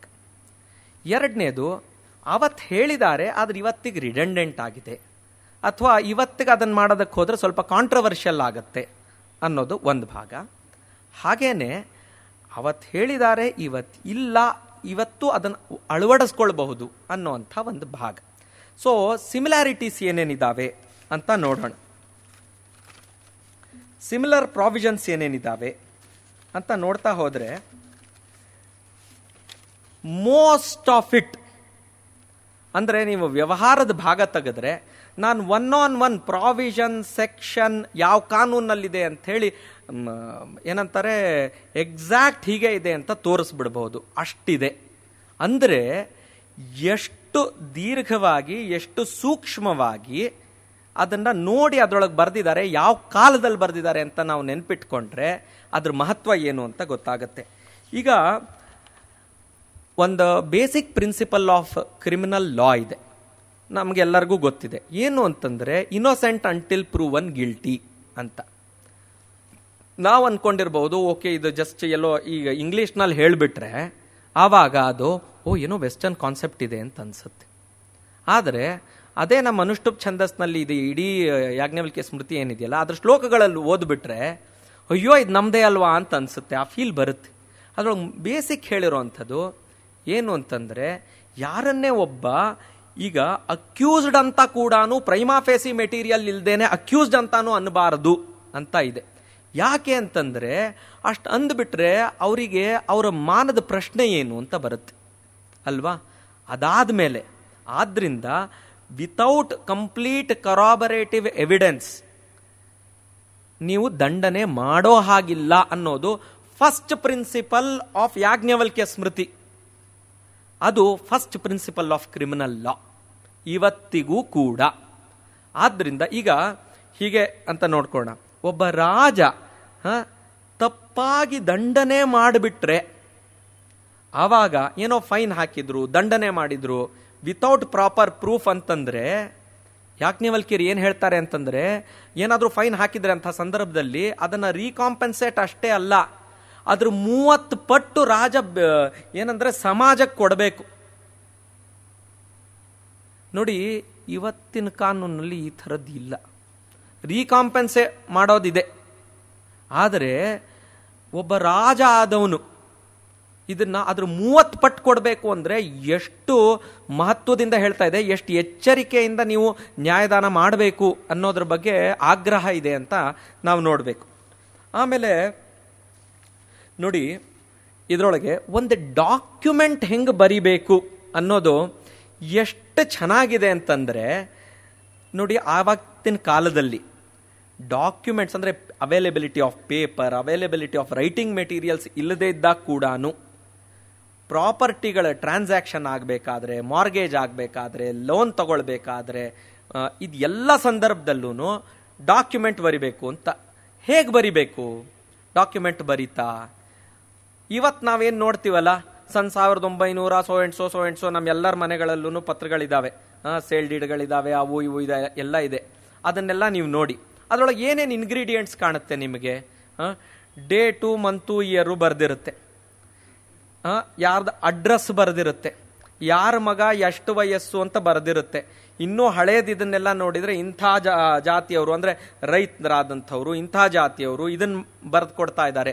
ಅಂದರೆ ಒಂದು ಬ್ಯಾಕ್ಗ್ರೌಂಡ್ ಅಂದರೆ ಆ ಕಾಂಟೆಕ್ಸ್ಟ್ ಕೊಡ್ತಾ ಇದ್ದಾರೆ, ಈ ಡಾಕ್ಯುಮೆಂಟ್ ಹೇಗೆ ಸೃಷ್ಟಿ ಆಯಿತು ಅನ್ನೋದಕ್ಕೆ. ಆಮೇಲೆ ಅದರೊಳಗೆ ಏನೇನು ವಿಷಯಗಳಿರಬೇಕು ಅನ್ನೋದಿದೆ. ಅದಾದಮೇಲೆ ಸಾಕ್ಷಿ ಹೇಗಿರಬೇಕು, ಸಾಕ್ಷಿ ಹೇಗೆ ಅದರೊಳಗೆ ಸೈನ್ ಹಾಕಬೇಕು, ಅದರೊಳಗೆ ಸಾಕ್ಷಿಯ ಡೀಟೇಲ್ಸ್ ಏನು ಬರಿಬೇಕು ಅಂತಾನೂ ಇದೆ. ಒಂದು ಸ್ಮಾಲ್ ಇನ್ಸ್ಟೆನ್ಸಸ್, ಒಂದು ಸೈಡ್ ಹೇಳ್ಬಿಡ್ತೀನಿ. ಹೀಗೆ ಒಂದು ಕೇಸ್ ನಡೆಸ್ತಾ ಇದ್ದೆ, ಅದರೊಳಗೆ ಒಂದು ವಿಲ್ ಇತ್ತು, ಅದರೊಳಗೆ ಸಾಕ್ಷಿ ಸೈನ್ ಹಾಕಿದ್ರು, ಇಬ್ಬರು ಸಾಕ್ಷಿಗಳು ಸೈನ್ ಹಾಕಿದ್ರು. ಅದರೊಳಗೆ ಬೇರೆ ಏನಿಲ್ಲ, ಸಾಕ್ಷಿ ಸೈನ್ ಹಾಕಿದ್ರು, ಹಿಂದೆ ಮುಂದೆ ಏನೂ ಇಲ್ಲ. ನಾವು ಕೋರ್ಟ್ನಲ್ಲಿ ಹೋಗಿ ನಿಂತ್ಕೊಂಡಾಗ ಆ ಸಾಕ್ಷಿ ಬಂದು ನಂದೇ ಅಂತಂತಾರೆ. ಅದಾಗಿ 30-40 ವರ್ಷ ಆಗಿದೆ. ಅವ್ರ ಸಿಗ್ನೇಚರ್ಗಳು ಇವತ್ತು ಮ್ಯಾಚ್ ಆಗಲ್ಲ, ನಮಗೆ ಗೊತ್ತಿದೆ. ಒಂದು 5-6 ವರ್ಷ ಆದ ತಕ್ಷಣ ನಮ್ಮ ಸಿಗ್ನೇಚರ್ಗಳು ಆ ಕಡೆ ಈ ಕಡೆ ಆಗ್ತವೆ. ಅದು 30-35 ವರ್ಷ ಆಗಿದೆ. ಇವತ್ತು ಆ ಸಾಕ್ಷಿಗೆ 75 ವರ್ಷ. ಅವರು ತಮ್ಮ 40-45ನೇ ವಯಸ್ಸಿನಲ್ಲಿ ಅದನ್ನು ಸಾಕ್ಷಿ ಸೈನ್ ಹಾಕಿದ್ದೀನಿ ಅಂತ ಬಂದು ಹೇಳ್ತಾ ಇದ್ದಾರೆ. ಅಲ್ಲಿ ಅವ್ರ ಹೆಸರು ಬರೆದಿಲ್ಲ, ಅವ್ರ ಅಪ್ಪನ ಹೆಸರು ಬರೆದಿಲ್ಲ, ಅವ್ರ ಅಡ್ರೆಸ್ ಬರೆದಿಲ್ಲ. ಹೆಂಗಪ್ಪ ಪ್ರೂವ್ ಮಾಡೋದು? ಕಷ್ಟ ಅಲ್ವಾ? ನೋಡಿ, ಯಾಜ್ಞವಲ್ಕ್ಯ ಸ್ಮೃತಿಯೊಳಗೆ ಡಾಕ್ಯುಮೆಂಟ್ ಪ್ರಿಪರೇಷನ್ನಲ್ಲಿ ನೀವು ವಿಟ್ನೆಸ್ ಹಾಕಬೇಕಾದ್ರೆ ಬರೀ ಸೈನ್ ಅಲ್ಲ, ಹೆಸರು ಬರಿಬೇಕು, ನಿಮ್ಮ ತಂದೆಯವ್ರ ಹೆಸರು ಬರಿಬೇಕು, ವಯಸ್ಸು ಬರಿಬೇಕು, ಇವೆಲ್ಲವೂ ಬರಿಬೇಕು ಅಂತ ಇದೆ. ಇವತ್ತು ಕಾನೂನಿನಲ್ಲಿ ಅಟೆಸ್ಟಿಂಗ್ ವಿಟ್ನೆಸ್ ಇದ್ರೆ ಸಾಕು ವಿಲ್ಲಲ್ಲಿ ಅಂತ ಹೇಳುತ್ತೆ. ಅದರೊಳಗೆ ಈ ಎಲ್ಲ ಡೀಟೇಲ್ಸ್ ಇರಬೇಕು ಅಂತ ಹೇಳಲ್ಲ. ಇದು ಕಾಮನ್ ಸೆನ್ಸ್ ಅಲ್ವಾ? Common sense is not common. ಒಂದು ಕಡೆ ಬರೆದು ಬಿಟ್ರೆ ಏನು ಕಷ್ಟ? ಬರೆದಿದ್ರೆ ಅಲ್ಲೆಲ್ಲೋ ಬರೆದಿದೆ ಅಂತನಾದರೂ ಆಗತ್ತೆ. ಸೊ ಅಂದರೆ ಎಷ್ಟು ಡೀಟೇಲ್ನಲ್ಲಿ ಯಾಜ್ಞವಲ್ಕ್ಯ ಸ್ಮೃತಿನಲ್ಲಿ ಬರೆದಿದೆ ಅಂತ ಇದೆಲ್ಲ ಕಾಣುತ್ತೆ. ಆಮೇಲೆ ಇವತ್ತು ನಾವು ಎಷ್ಟೋ ಸಿನಿಮಾಗಳನ್ನು ನೋಡ್ತೀವಿ, ಅದರೊಳಗೆ ಇನ್ಸ್ಯಾನಿಟಿದು ಡಿಫೆನ್ಸ್ ತಗೋತಾರೆ. ಅಂದರೆ ಏನೋ ಒಂದು ತಪ್ಪು ಮಾಡಿಬಿಡ್ತಾರೆ, ಒಂದು ವಯಲೆನ್ಸ್ ಮಾಡ್ತಾರೆ ಅಂತ ತಿಳ್ಕೊಳ್ಳೋಣ. ಆವಾಗ ನನಗೆ ಬುದ್ಧಿ ಭ್ರಮಣೆ ಆಗಿತ್ತು, ನನಗೆ ಗೊತ್ತಾಗ್ಲಿಲ್ಲ ಅಂತ. ಅವ್ರು ಹೇಳಿದ್ರೆ ಅವ್ರಿಗೆ ಬುದ್ಧಿ ಭ್ರಮಣೆ ಆಗಿಲ್ಲ ಅಂತ ಗೊತ್ತಾಗ್ಬಿಡುತ್ತೆ. ಅವ್ರು ಲಾಯರ್ ಹೇಳ್ತಾರೆ ಅವನಿಗೆ ಬುದ್ಧಿ ಭ್ರಮಣೆ ಆಗಿರಲಿಲ್ಲ ಅಂತ. ಗೊತ್ತಾಯ್ತಲ್ಲ? ಈಗ ಕ್ಯಾಶ್ 22 ಸಿಚುವೇಶನ್ ಅಂತ ನಾವು ನೋಡ್ತೀವಲ್ಲ, ಅದು ಕ್ಯಾಶ್ 22 ಅಂತ ಯಾಕೆ ಬಂತು ಅಂತ ಹೇಳ್ತೀನಿ. ಒಂದು ಅಮೆರಿಕನ್ ಅಂದರೆ ವರ್ಲ್ಡ್ ವಾರ್ ಟೈಮ್ನಲ್ಲಿ ಅದೊಂದು ಪ್ರಾವಿಷನ್ ಇತ್ತು 22. ಅದರೊಳಗೆ ಏನಿತ್ತು ಅಂತಂದರೆ ಮ್ಯಾನ್ಯುಯಲ್, ಏರ್ಫೋರ್ಸ್ ಮ್ಯಾನ್ಯುಯಲ್ನಲ್ಲಿ ನನಗೆ ತಲೆ ಸರಿ ಇಲ್ಲ, ಆದ್ದರಿಂದ ನಾನು ಅಂದರೆ ವಿಮಾನ ಓಡ್ಸೋಕ್ಕಾಗಲ್ಲ, ಆದ್ದರಿಂದ ನನಗೆ ಬರೋಕ್ಕಾಗಲ್ಲ, ನನಗೆ ಈ ಯುದ್ಧದಿಂದ ವಿನಾಯಿತಿ ಕೊಡಿ ಅಂತ ಬರ್ಕೊಡ್ಬೇಕು. ಅದು ಬರ್ಕೊಟ್ಟ ತಕ್ಷಣನೇ ಬರ್ಕೊಟ್ಟಿದ್ದಾನೆ ಅಂತ ತಲೆ ಸರಿಗಿದೆ ಎಳ್ಕೊ ಅಂತಾರೆ. ಇದೇ ಕ್ಯಾಶ್ 22 ಸಿಚುವೇಶನ್ನು. ಗೊತ್ತಾಯ್ತಲ್ವಾ? ಸೊ ಈ ಇದರೊಳಗೆ ಇನ್ಸ್ಯಾನಿಟಿ ಆಸ್ ಎ ಡಿಫೆನ್ಸ್ ಅಂತ ಇದೆ. ಅಮೇರಿಕನ್ ಈಗ ಹಾಲಿವುಡ್ ಮೂವೀಸ್ನಲ್ಲಿ ತೋರಿಸ್ತಾರೆ, ಹುಚ್ಚು ಹಿಡಿದಿತ್ತು, ಬುದ್ಧಿ ಭ್ರಮಣೆ ಆಗಿತ್ತು, ಅದಕ್ಕೆ ಏನು ಮಾಡಿದ್ರು ಗೊತ್ತಾಗ್ಲಿಲ್ಲ ಅಂತ. ಯಾಜ್ಞವಲ್ಕ್ಯ ಸ್ಮೃತಿಯೊಳಗೆ ಇಂಥದ್ದೇನಾದ್ರು ತಪ್ಪು ನಡೆದಾಗ ಫಸ್ಟ್ ಬುದ್ಧಿ ಭ್ರಮಣೆ ಆಗಿತ್ತಾ ಅಂತ ನೋಡಬೇಕು.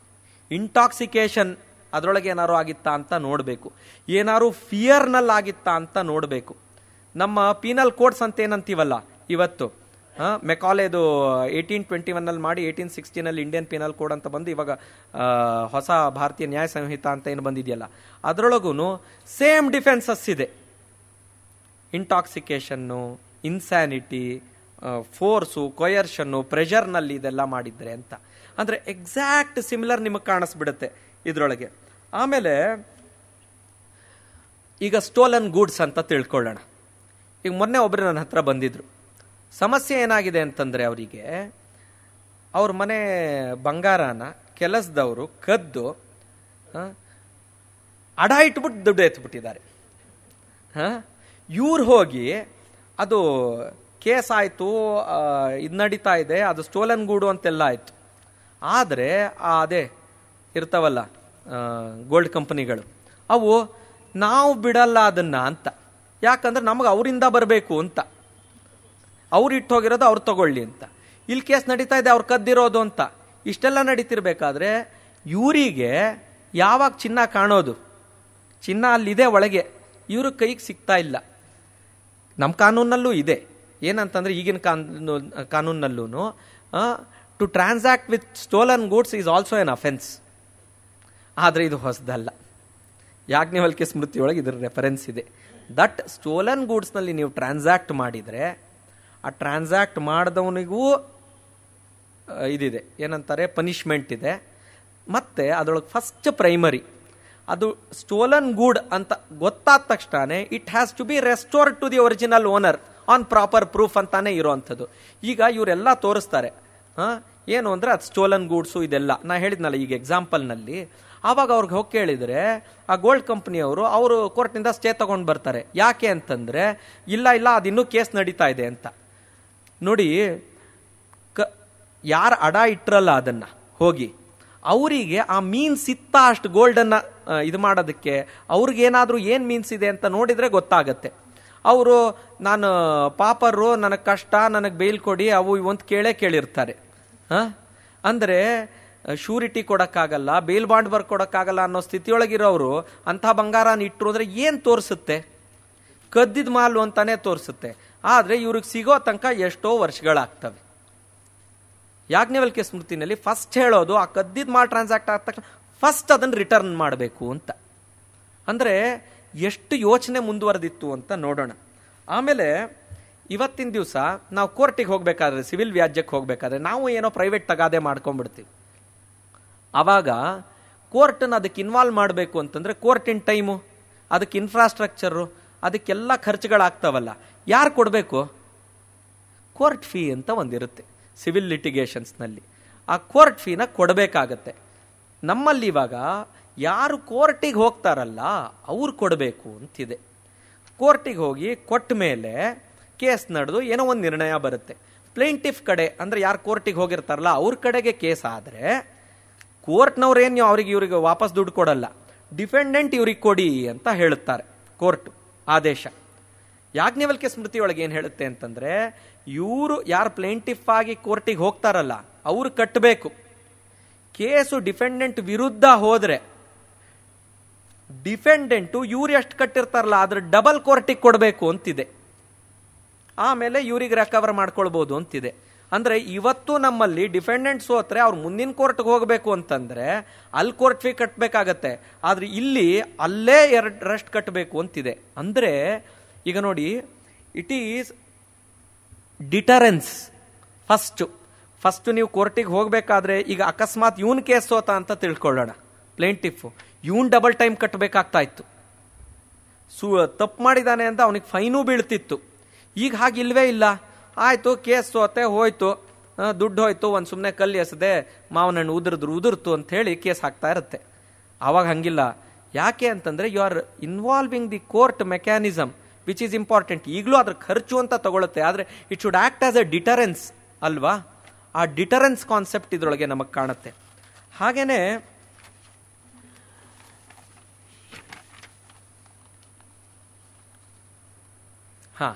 ನಮ್ಮಲ್ಲಿ CPC ಅಂತ ಒಂದಿದೆ, ಸಿವಿಲ್ ಪ್ರೊಸೀಜರ್ ಕೋಡ್ ಅಂತ. ಅದರೊಳಗೆ ಕೇಸ್ ಹೇಗೆ ಹಾಕಬೇಕು, ಏನೇನಿರಬೇಕು, ಈ ಥರದ್ದೆಲ್ಲ ಬರಿತಾ ಹೋಗಿರುತ್ತೆ, ಇದೆ ಅದರೊಳಗೆ ರೂಲ್ಸ್.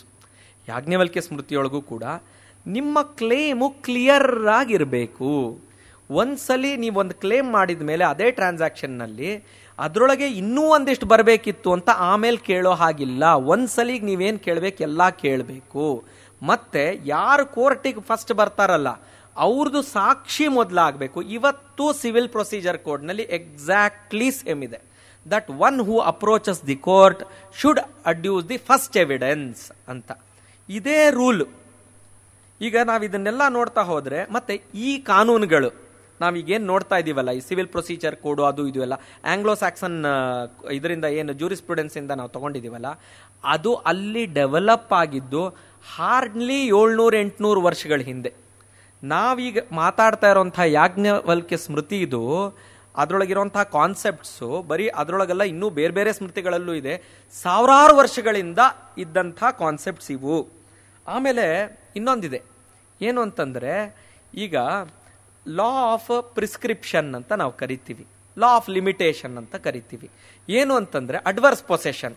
ಯಾರು ಒರಿಜಿನಲ್ ಓನರ್ ಇದ್ದಾರೆ ಅವ್ರ ಎದುರಿಗೇನೆ ಇನ್ನೊಬ್ರು ಅದ್ರದ್ದೇನೋ ಕಬ್ಜೆ ಮಾಡಿ ಅವ್ರ ಬಳಕೆಯೊಳಗೆ ಇಟ್ಕೊಂಡಿದ್ದಾರೆ ಅಂತ ತಿಳ್ಕೊಳ್ಳೋಣ. ಆವಾಗ ಇವತ್ತಿನ ಕಾನೂನು ಏನು ಹೇಳುತ್ತೆ, ಪ್ರೈವೇಟ್ ಪರ್ಸನ್ ಆದರೆ 12 ವರ್ಷ, ಗೌರ್ಮೆಂಟ್ ಪ್ರಾಪರ್ಟಿ ಮೇಲೆ ನೀವು ಕೂತು ಬಿಟ್ಟಿದ್ರೆ ಅದು 30 ವರ್ಷ ಅಂತೆಲ್ಲ ಹೇಳುತ್ತೆ. ಯಾಜ್ಞವಲ್ಕ್ಯ ಸ್ಮೃತಿಯೊಳಗೆ ಆಗಿನ ಕಾಲದಲ್ಲಿ 20 ವರ್ಷ ಅಂತ ಹೇಳಿದರು. ಅಂದರೆ ಈ ಥರದ್ದು ಕಬ್ಜೆ ಮಾಡೋದು, ಕೂತ್ಕೊಳ್ಳೋದು, ಬೇರೆಯವ್ರದ್ದು ಇದ್ರೊಳಗೆ ಇದು ಸಾಮಾನ್ಯವಾಗಿ ನಡೀತಿತ್ತು. ಅಂದರೆ ಇವೆಲ್ಲ ಮನುಷ್ಯನ ಸ್ವಭಾವದಲ್ಲಿದೆ ಅಂತ ನಾವು ತಿಳ್ಕೊಳ್ಬೇಕು. ಮತ್ತು ಅದಕ್ಕೆ ಒಂದು ದಾರಿನೂ ಮಾಡಿದ್ದಾರೆ. ಹಾಗಾದರೆ 12 ವರ್ಷನೋ 20 ವರ್ಷನೋ ಕೂತ್ಕೊಂಡ್ಬಿಟ್ರೆ ಯಾಕೆ ಬಿಡಿಸ್ಕೊಡ್ಬಾರ್ದು ವಾಪಸ್ಸು ಅಂತ ಕೇಳಿದ್ರೆ, ಅವನಿಗೇ ಬೇಡ ಆಗಿದೆ ಅಷ್ಟು ವರ್ಷ, ಎಲ್ಲೋ ಒಂದು ಕಡೆ ಎಂಡ್ ಹಾಕಬೇಕಲ್ವಾ, ಲಿಮಿಟೇಷನ್ ಹಾಕಬೇಕಲ್ವಾ. ಇಲ್ಲದೇ ಇದ್ರೆ ನಮ್ಮ ತಾತಂದಾಗಿತ್ತು ಅಂತ ಹೇಳಿ ಯಾವತ್ತೋ ಬಂದು ಕೇಳಕ್ಕೆ ಶುರು ಮಾಡಿದ್ರೆ ಇವತ್ತು ನಾವು ವಕ್ಫ್ ಕಾನೂನು ನೋಡ್ತಾ ಇದ್ದೀವಲ್ಲ, ಅದಿದೆ. ಈ ಲಾ ಆಫ್ ಲಿಮಿಟೇಷನ್ ಪ್ರಿಸ್ಕ್ರಿಪ್ಷನ್ನು ವಕ್ಫ್ ಕಾನೂನ್ಗೆ ಅನ್ವಯ ಆಗಲ್ಲ ಅಂತ 2013ನೇ ಇಸ್ವಿನಲ್ಲಿ ಆವಾಗಿನ ಸರ್ಕಾರ ಏನಿತ್ತು ಅಮೆಂಡ್ಮೆಂಟ್ ತಗೊಂಬಂದ್ಬಿಟ್ಟು ಏನ್ ಮಾಡ್ತು ಅಂದ್ರೆ, ಎಷ್ಟೇ ವರ್ಷ ಆಗಿರ್ಬೋದು, ಬೇರೆ ಯಾರೇ ಇದ್ದಿರಬಹುದು, ಅದಕ್ಕೆ ಉಪಯೋಗಿಸದೇನೆ ಇದ್ದಿರಬಹುದು, ಆದರೂ ಕೂಡ ಅದು ವಕ್ಫು ಅಂತ. ಇದು ಯಾವ ಅನ್ಯಾಯ ಅಲ್ವಾ? ಈ ಲೈಟಲ್ಲಿ ನೋಡಿದ್ರೆ ಯಾವ ಕಾಲದಲ್ಲಿ ನಮ್ಮ ದೇಶದಲ್ಲಿ ಇದ್ರ ಬಗ್ಗೆ ಸ್ಟ್ರಿಕ್ಟ್ ರೂಲ್ಸ್ ಇತ್ತು ಅಂತ ಗೊತ್ತಾಗುತ್ತೆ. ಹಾಗೇನೆ ಕಾಂಟ್ರಾಕ್ಟ್ ಮಾಡಿಸ್ಬೇಕಾದ್ರೆ ಇನ್ವ್ಯಾಲಿಡ್ ಇದ್ರೆ, ಮೈನರ್ ಇದ್ರೆ ಕಾಂಟ್ರಾಕ್ಟ್ ಆಗಲ್ಲ ಅನ್ನೋದು ಸ್ಪಷ್ಟವಾಗಿ ಬರೆದಿದೆ ಅದರೊಳಗೆ. ಆಮೇಲೆ ನೋಡಿ, ನಮ್ಗೆ ಇವತ್ತೆಲ್ಲ ಗೊತ್ತಿದೆ, ನಾವು ಪ್ರಾಪರ್ಟಿ ಕೊಂಡ್ಕೊಳ್ಬೇಕಾದ್ರೆ ಅಷ್ಟು ದುಡ್ಡು ಇರೋದಿಲ್ಲ.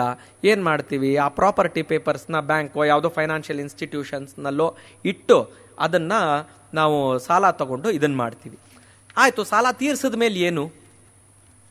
ಸಾಲ ತೀರಿಸ್ಬಿಟ್ಟಿರುತ್ತೆ, ಅಕೌಂಟ್ ಬುಕ್ಕಲ್ಲಿ ಇರುತ್ತೆ. ಒಂದು ಡಿಸ್ಚಾರ್ಜ್ ಡೀಡ್ ಅಂತ ಮಾಡ್ತಾರೆ ಅಂತ ಗೊತ್ತಲ್ವಾ, ಆ ಡಿಸ್ಚಾರ್ಜ್ ಡೀಡು ಅಂತ. ಯಾಜ್ಞವಲ್ಕ್ಯ ಸ್ಮೃತಿಯೊಳಗೆ ಇದಕ್ಕೆ ಶುದ್ಧಿ ಪತ್ರ, ಡಿಸ್ಚಾರ್ಜ್ ಡೀಡ್ ಅಂತಾನೆ ಸ್ಪೆಸಿಫಿಕ್ ಆಗಿದೆ. ಅಂದರೆ ನಮ್ಮ ಲೆವೆಲ್ ಆಫ್ ಟ್ರಾನ್ಸಾಕ್ಷನ್ಸ್ ಆ ಕಾಲದಲ್ಲೂ ಎಷ್ಟು ನಡೀತಿತ್ತು, ಎಷ್ಟು ಸಮೃದ್ಧವಾಗಿತ್ತು ಭಾರತ ಅನ್ನೋದು ಇದರಿಂದಾನೇ ಗೊತ್ತಾಗುತ್ತೆ. ಒಂದು ಉದಾಹರಣೆ ಕೊಡ್ತೀನಿ. ಫಿಲಿಪೈನ್ಸ್ನಲ್ಲಿ ಅವರ ನ್ಯಾಷನಲ್ ಆರ್ಕೈವ್ನಲ್ಲಿ the oldest copper plate inscription is ಸಂಸ್ಕೃತದಲ್ಲಿ ಬರೆದಂಥ ಶುದ್ಧಿ ಪತ್ರ. ಫಿಲಿಪೈನ್ಸ್ನಲ್ಲಿ ನೀವು ಲೆಕ್ಕ ಹಾಕಿ, that is the other end of Asia. ಹಾಗೇನೆ ಈ ಏನಂತಾರೆ, ಈ ಕಡೆ ಸಿರಿಯಾ ಹತ್ರ ಬಂದ್ರೆ ಮಿತಾನಿ ಸಂಸ್ಕೃತಿಯೊಳಗೆ ಇಬ್ಬರು ರಾಜರು ಒಪ್ಪಂದ ಮಾಡ್ಕೊಂಡಾಗ ಇಂದ್ರ, ವರುಣ, ನಾಸತ್ಯ ಇವ್ರ ಮೇಲೆ ನಾವು ಇದನ್ನ ಏನಂತಾರೆ, ಅವರನ್ನ ಪ್ರಮಾಣ ಸಾಕ್ಷಿಯಾಗಿಟ್ಕೊಂಡು ಈ ಒಪ್ಪಂದ ಮಾಡ್ಕೊಳ್ತಾ ಇದ್ದೀವಿ, ನಾವು ಮತ್ತೆ ಹೊಡೆದಾಡಲ್ಲ ಅಂತ ಒಂದು ಟ್ರೂಸ್ ಪ್ಯಾಕ್ಟ್ ಮಾಡ್ಕೊಳ್ತಾರೆ, ಒಂದು ಕಾಂಟ್ರಾಕ್ಟ್ ಮಾಡ್ಕೊಳ್ತಾರೆ. ಇದು ಸಿರಿಯಾ. ನೀವು ಅದು 1700 BC ಅಂತ ಹೇಳಿ ಅದನ್ನ ಲೆಕ್ಕ ಹಾಕಿದ್ದಾರೆ. ಅಂದ್ರೆ ಇವತ್ತಿಗೆ 3700 ವರ್ಷದ ಹಿಂದೆ. ಹಾಗೇನೆ ಫಿಲಿಪೈನ್ಸ್ನಲ್ಲಿ ಈ ಶುದ್ಧಿ ಪತ್ರ ಸಿಕ್ಕಿದೆ. ನಮ್ಮ ಈ ಯಾಜ್ಞವಲ್ಕ್ಯ ಸ್ಮೃತಿಯೊಳಗೆ ಏನು ಹೇಳಿದೆಯಲ್ಲ, ಶುದ್ಧಿ ಪತ್ರ ಹೇಗಿರಬೇಕು, ಅದನ್ನು ಯಾರು ಬರ್ಕೊಡ್ಬೇಕು, ಏನು ಮಾಡಬೇಕು ಅಂತ, ಅದು ಎಕ್ಸಾಕ್ಟ್ಲಿ ಅದು ಹಂಗಿದೆ. ಡಿಸ್ಚಾರ್ಜ್ ಡೀಡ್ ಅಂತಾರೆ. ಏನಂದ್ರೆ ಡೀಡ್ ಆಫ್ ಅಂದ್ರೆ ಕೊಟ್ಟಿರೋದನ್ನ ಡಿಸ್ಚಾರ್ಜ್ ಆಗಿದೆ ಅಂತ, ಸಾಲ ಕೊಟ್ಟಿರೋದು ಅಂತ. ಈಗ ಲೆಕ್ಕ ಹಾಕಿ ಎಕ್ಸ್ಪಾನ್ಸ್ ನೋಡಿ, ಈ ಕಡೆ ಒಂದು ಕಡೆಗೆ ಫಿಲಿಪೈನ್ಸ್, ಒಂದು ಕಡೆಗೆ ಸಿರಿಯಾ. ಎಷ್ಟು ಲಾಂಗಿಟ್ಯೂಡ್ಸ್ಗಳ ಮಧ್ಯ ನಮ್ಮ ದೇಶದ ಇನ್ಫ್ಲೂಯೆನ್ಸ್ ಇತ್ತು ಅಂತ. That influence not just comes because of sword, ಅಂದ್ರೆ ವ್ಯಾಲರ್, ಪವರ್ ಇಂದ ಅಷ್ಟೇ ಅಲ್ಲ, ಬರೀ ಬುದ್ಧಿಯಿಂದ ಅಲ್ಲ, ಈ ಧರ್ಮ ಪ್ರಜ್ಞೆಯಿಂದ ಬರುತ್ತೆ. ಇದು ಇಂಪಾರ್ಟೆಂಟ್. ಮತ್ತೆ ಲಾಂಗ್ ಲಾಸ್ಟಿಂಗ್ ಇರಬೇಕು ಅಂದ್ರೆ ಧರ್ಮ ಪ್ರಜ್ಞೆ ಇರಬೇಕು. ಆಗ್ಬಹುದು 100-150 ವರ್ಷ ಒಬ್ಬರ ಮೇಲೆ ಕಾಲೋನಿ ಮಾಡಿ ಆಳ್ವಿಕೆ ಮಾಡಬಹುದು. ಇವತ್ತು ನಾವು ನೋಡ್ತಾ ಇದ್ದೀವಿ ಆಳ್ವಿಕೆ ಮಾಡದಂಥ ಎಂಥೆಂಥ ದೇಶಗಳು. ಇವತ್ತು ಇಂಗ್ಲೆಂಡ್ ಯಾವ ಸ್ಥಿತಿಯೊಳಗಿದೆ ಅಂತ ನೋಡ್ತಾ ಇದ್ದೀವಿ. It has been again reduced into an insignificant island. America is on the same path ಇವತ್ತು. ಯಾಕೆ ಅಂತಂದ್ರೆ ಧರ್ಮದ ಅಡಿಪಾಯದಲ್ಲಿ ಅವು ನಡೀತಾ ಇಲ್ಲ, ಬರೇ ಅರ್ಥಕಾಮಗಳ ಮೇಲೇನೇ ನಡೀತಾ ಇದ್ದಾವೆ. ಆದ್ರಿಂದ ಹಿಂಗಾಗ್ತಾ ಇದೆ. ನಮ್ಮ ಸಂಸ್ಕೃತಿ ಕಂಟಿನ್ಯೂ ಆಗ್ತಾ ಇದೆ, ಯಾಕಂದ್ರೆ ಅದು ಧರ್ಮದ ಅಡಿಪಾಯದಲ್ಲಿ ನಡೀತಾ ಇದೆ. ಆಮೇಲೆ ಈಗ ಏನೇನು ಕಾನ್ಸೆಪ್ಟ್ಸ್ ಇದು ಮಾಡಿದ್ದಾರೆ. ಲೇಬರ್ ಲಾ ನಮಗೆ ಕಾಣಿಸುತ್ತೆ.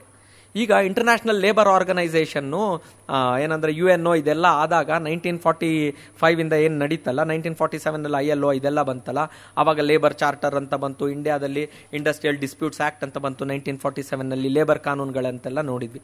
ಇದಕ್ಕಿಂತ ಮುಂಚೆ ಪ್ರಪಂಚದಲ್ಲಿ ಲೇಬರ್ ಕಾನೂನುಗಳು ಅಂತ ಯೋಚನೆ ಮಾಡೋದೇ ಇದಿರಲಿಲ್ಲ. ಯಾಜ್ಞವಲ್ಕ್ಯ ಸ್ಮೃತಿಯೊಳಗೆ ನೀವು ನೋಡಿದ್ರೆ ವೇಜಸ್ ಹೇಗೆ ಕೊಡಬೇಕು, ಈಗ ನಮಗೆಲ್ಲ ಗೊತ್ತಿದೆ. ಬರೀ ವೇಜಸ್ ಕೊಡೋದೆಲ್ಲ ತಕ್ಕನಾಗಿ ಕೊಡಬೇಕು, ಇದರದೆಲ್ಲ ರೂಲ್ಸ್ ಇದೆ. ಕಾಂಟ್ರಾಕ್ಟ್ ಬ್ರೇಕ್ ಆದರೆ ಸರ್ವಿಸ್ ಕಾಂಟ್ರಾಕ್ಟು. ನಾನು LLB ಮಾಡಿದ ನಂತರ ನನ್ನ ಫಸ್ಟ್ ಕೇಸು, ನನ್ನ ಕ್ಲೈಂಟು ಇನ್ಫೋಸಿಸ್ ಇಂದ ಇನ್ನೊಂದು ಕಂಪನಿಗೆ ಜಂಪ್ ಮಾಡಿದ್ರು. ಆವಾಗ ಇನ್ಫೋಸಿಸ್ ಕಡೆಯಿಂದ ನೋಟಿಸ್ ಬಂತು, ನೀವು ಕಾಂಟ್ರಾಕ್ಟ್ ಬ್ರೇಕ್ ಮಾಡಿದ್ರಿ, ಅದಕ್ಕೆ ಇಷ್ಟು ಕಾಂಪನ್ಸೇಷನ್ ಕೊಡಿ ಅಂತ. ಅದು ಇವಾಗ ನಾವು ನೋಡ್ತಾ ಇದ್ದೀವಿ. ಒಂದು ಕಾಲದಲ್ಲಿ ನೋಡಿ ಲೇಬರರ್ಸು ಕೇಸ್ ಹಾಕ್ತಾ ಇದ್ರು ಹೆಚ್ಚಾಗಿ, ನಮಗೆ ಕೆಲಸ ಕೊಡಿ, ಕೆಲಸದಿಂದ ತೆಗೆದುಬಿಟ್ರು, ಸಂಬಳ ಸರಿ ಕೊಡಲಿಲ್ಲ, ಅದಿಲ್ಲ. ಈಗ ಸ್ವಲ್ಪ ಸಿಚುವೇಶನ್ ಉಲ್ಟಾ ಆಗಿದೆ.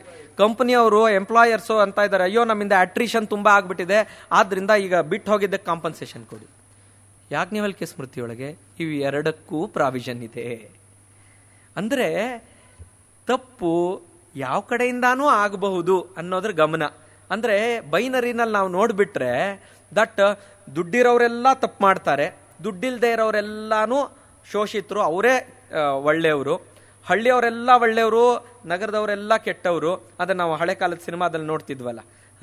ಆಮೇಲೆ ಸುಮಾರು ರಾಜ್ ಕಪೂರ್ ಸಿನಿಮಾ ಅಂತೂ ಸೋಷಿಯಲಿಸಮ್ ಸಿನಿಮಾಗಳು. ಅದರೊಳಗೇನೆ ಒಂದು 30-40 ವರ್ಷ ನಮ್ಮ ದೇಶ ಅದೇ ಭ್ರಮೆಯೊಳಗಿತ್ತು. ಆದರೆ ಸ್ಮೃತಿಕಾರರಾದಂಥವ್ರು, ಮನೀಷಿಗಳಾದಂಥವ್ರು, ಮಹರ್ಷಿಗಳಾದಂಥವ್ರು ಇವ್ರದೇ ತಪ್ಪು ಅವ್ರದೇ ತಪ್ಪು ಸೈಡ್ಸ್ ತಗೊಳ್ಳಲ್ಲ, ಬೈನರಿ ಒಳಗೆ ನೋಡಲ್ಲ, ಶೇಡ್ಸನ್ನು ನೋಡ್ತಾರೆ. ಆ ಶೇಡ್ಸನ್ನು ನೋಡೋದಕ್ಕೇನೆ ಸಮಾಜ ಚೆನ್ನಾಗಿ ನಡೀತಿರುತ್ತೆ. ಇಲ್ಲದೇ ಇದ್ದರೆ ಈ ಗುಂಪಿಂದ ಒಂದ್ಸಲಿ ರೆವಲ್ಯೂಷನ್ನು, ಆ ಗುಂಪಿಂದ ಒಂದ್ಸಲಿ ರೆವಲ್ಯೂಷನ್ನು ಇದೇ ಕಾಣುತ್ತೆ. ರೋಮನ್ ಸಿವಿಲೈಸೇಷನ್ನಲ್ಲಿ ನಾವು ನೋಡಿದರೆ ಎಲ್ಲ ಈ ಸ್ಲೇವ್ಸ್ ಅಂತ ಏನು ಕರಿತೀವಲ್ಲ, ಅವ್ರದ್ದೊಂದ್ಸಲಿ ಆಟಾಟೋಪ ನಡೆಯುತ್ತೆ, ಆಲಿಗಾರ್ಕ್ಸ್ದೊಂದ್ಸಲಿ ಆಟಾಟೋಪ ನಡೆಯುತ್ತೆ, ಆಮೇಲೆ ಫ್ರೀಮೆನ್ ಅಂದ್ರೆ ಇಂಡಿಪೆಂಡೆನ್ಸ್ ಅವ್ರದ್ದೊಂದ್ಸಲಿ ನಡೆಯುತ್ತೆ, ಆಮೇಲೆ ಈ ಇವ್ರದ್ದು ಏನಂತಾರೆ ಈ ನೋಬಲ್ ಮೆನ್ ಇರ್ತಾರಲ್ಲ ಅವ್ರದ್ದೊಂದ್ಸಲಿ ನಡೆಯುತ್ತೆ. ಇದನ್ನ ಸರಿ ಮಾಡ್ಬೇಕು ಹೇಗೆ, ಇಲ್ಲೊಂದ್ಸಲಿ ಶುರು ಆಯ್ತಾ ಅದಕ್ಕೆ ಸರಿ ಮಾಡೋಣ ಅಂತ ಹೇಳಿ ಎಲ್ಲರಿಗೂ ಹಂಚ್ಬಿಡೋಣ ಪ್ರಾಪರ್ಟಿನ ಅಂತ ಹಂಚೋದು. ಆಮೇಲೆ ಇಲ್ಲಿ ಕಷ್ಟ ಆಯ್ತಾ ಎಲ್ಲರಿಗೂ ಇವ್ರಿಗೆ ದುಡ್ಡು ಕೊಟ್ಟು ಬಂಗಾರ ಕೊಟ್ಟು ಸರಿ ಮಾಡೋಣ ಅಂತ. ಹಾಗಾದ್ರೆ ಬಂಗಾರ ಕೊಡೋದಕ್ಕೆ ಏನು ಮಾಡಬೇಕು, ಬೇರೆ ದೇಶಕ್ಕೆ ಹೋಗಿ ದೋಚಬೇಕು. ಇಷ್ಟೇ ನಡೀತಾ ಇರೋದು ಪ್ರಪಂಚದಲ್ಲಿ ನಮಗೆ ಕಾಣಿಸ್ತಾನೆ ಇರುತ್ತೆ. ಮತ್ತೆ ಮತ್ತೆ ಮತ್ತೆ ಮತ್ತೆ ಇದೇ ನಡೀತಾ ಇದೆ. ಇವತ್ತೂ ಯುಕ್ರೇನ್ ಡೀಲ್ ಆಗಬೇಕು ಅಂತಂದ್ರೆ ನಿಮ್ದು ರೇರ್ ಮಿನರಲ್ಸ್ ಅನ್ನ ನಮಗೆ ಕೊಟ್ರೆ ನಾವು ನಿಮಗೆ ಬಾಂಬ್ ಕೊಡ್ತೀವಿ ಅವ್ರ ಮೇಲೆ ಹಾಕಕ್ಕೆ ಅಂತ. ಇಷ್ಟೇ ಇರೋದು. ಅಂದ್ರೆ ನೀವು ನಿಮ್ಮ ಭೂಮಿ ಉಳಿಸ್ಕೋಬೇಕು ಅಂದ್ರೆ ನಿಮ್ಮ ಭೂಮಿ ಒಳಗಿರೋದನ್ನ ನಮಗೆ ಕೊಟ್ರೆ ನೀವು ಉಳಿಸ್ಕೊಳ್ಳಿ ಅಂತ. ಅಂದ್ರೆ is this rule of law? ಇದು ಜಂಗಲ್ ಕಾನೂನು ಅಂತ ಅನ್ಬೇಕು. ಇದು ಸೊಫೆಸ್ಟಿಕೇಟೆಡ್ ಏನಂತಾರೆ ಮಾಡರ್ನ್ 21st ಸೆಂಚುರಿನಲ್ಲಿ ನಮಗೆಲ್ಲ ಬೋಧನೆ ಮಾಡೋದಕ್ಕೆ ಮತ್ತೆ ಇದೇ ಗ್ರೇಟು ಅಂತ ಹೇಳೋದಕ್ಕೆ ನಮ್ಮವ್ರ ತಲೆ ತಿರುಗಿ ಆ ಕಡೆನೇ ಮುಖ ಮಾಡ್ತಾ ಇರೋರು ಮಾಡ್ತಾ ಇರೋಂಥ ಕೆಲಸ.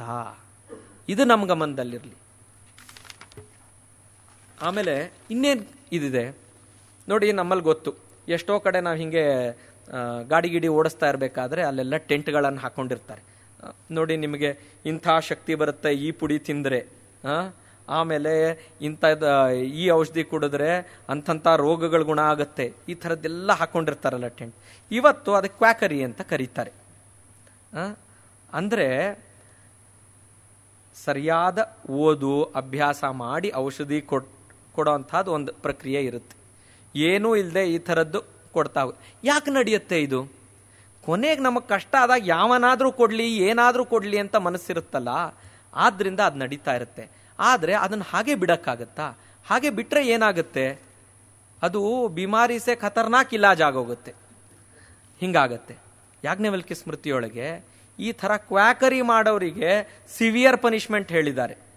ಅಂದರೆ ಓದು ಈ ಥರದ್ದೇನು ಆಯುರ್ವೇದ ಶಾಸ್ತ್ರ ಇದನ್ನೆಲ್ಲ ಕಲಿದೇನೆ ಔಷಧಿಗಳು ಕೊಡೋದು ಅಂತ.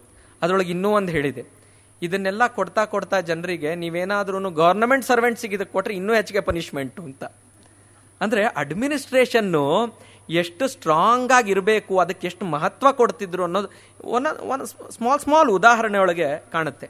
ಹಾಗೆ ಅಡಲ್ಟ್ರೇಷನ್ ಬಗ್ಗೆ, ವೆಯ್ಟ್ಸ್ ಆ್ಯಂಡ್ ಮೆಷರ್ಸ್ ಬಗ್ಗೆ, ಪ್ರತಿಯೊಂದು ಕಾನ್ಸೆಪ್ಟ್ ಬಗ್ಗೆನೂ ತುಂಬ ಸ್ಪಷ್ಟವಾಗಿ ಕಾನೂನುಗಳು, ಅಂದರೆ ಅದರೊಳಗೆ ವಿಧಿ ನಿಷೇಧಗಳನ್ನು ಮಾಡಿದ್ದಾರೆ. ಏನು ಅಂತಂದರೆ ಅಡಲ್ಟ್ರೇಷನ್ನು ಯಾವ್ಯಾವ ಪ್ರಾಡಕ್ಟ್ಸು, ಅಂದರೆ ಯಾವುದು ಈಗ ಬಂಗಾರದಲ್ಲಿ ಅಡಲ್ಟ್ರೇಷನ್ ಆಗ್ಬೋದು, ಈ ಮೆಟಲ್ ಈ ಥರದ್ರೊಳಗೆ ಅಡಲ್ಟ್ರೇಷನ್ ಆಗ್ಬೋದು, ಬಟ್ಟೆಯೊಳಗೆ ಅಡಲ್ಟ್ರೇಷನ್ ಆಗ್ಬೋದು, ಈ ಥರದ್ದಕ್ಕೆಲ್ಲ ಒಂದು ಪನಿಷ್ಮೆಂಟ್. ಆದರೆ ಮೆಡಿಸಿನ್ನಲ್ಲಿ ಫುಡ್ಡಲ್ಲಿ ಅಡಲ್ಟ್ರೇಷನ್ ಆದರೆ ಏನು ಅಂತ ಇದೆ.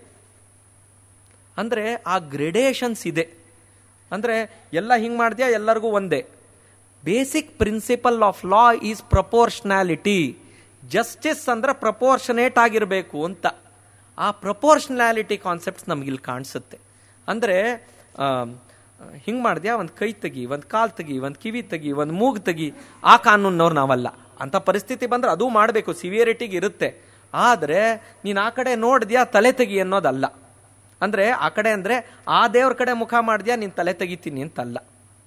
ಆ ಥರದ ಏನಂತಾರೆ ನಮ್ಮ ಸಂಸ್ಕೃತಿ ಅಲ್ಲ. ಆಮೇಲೆ ಇನ್ನೂ ಒಂದು,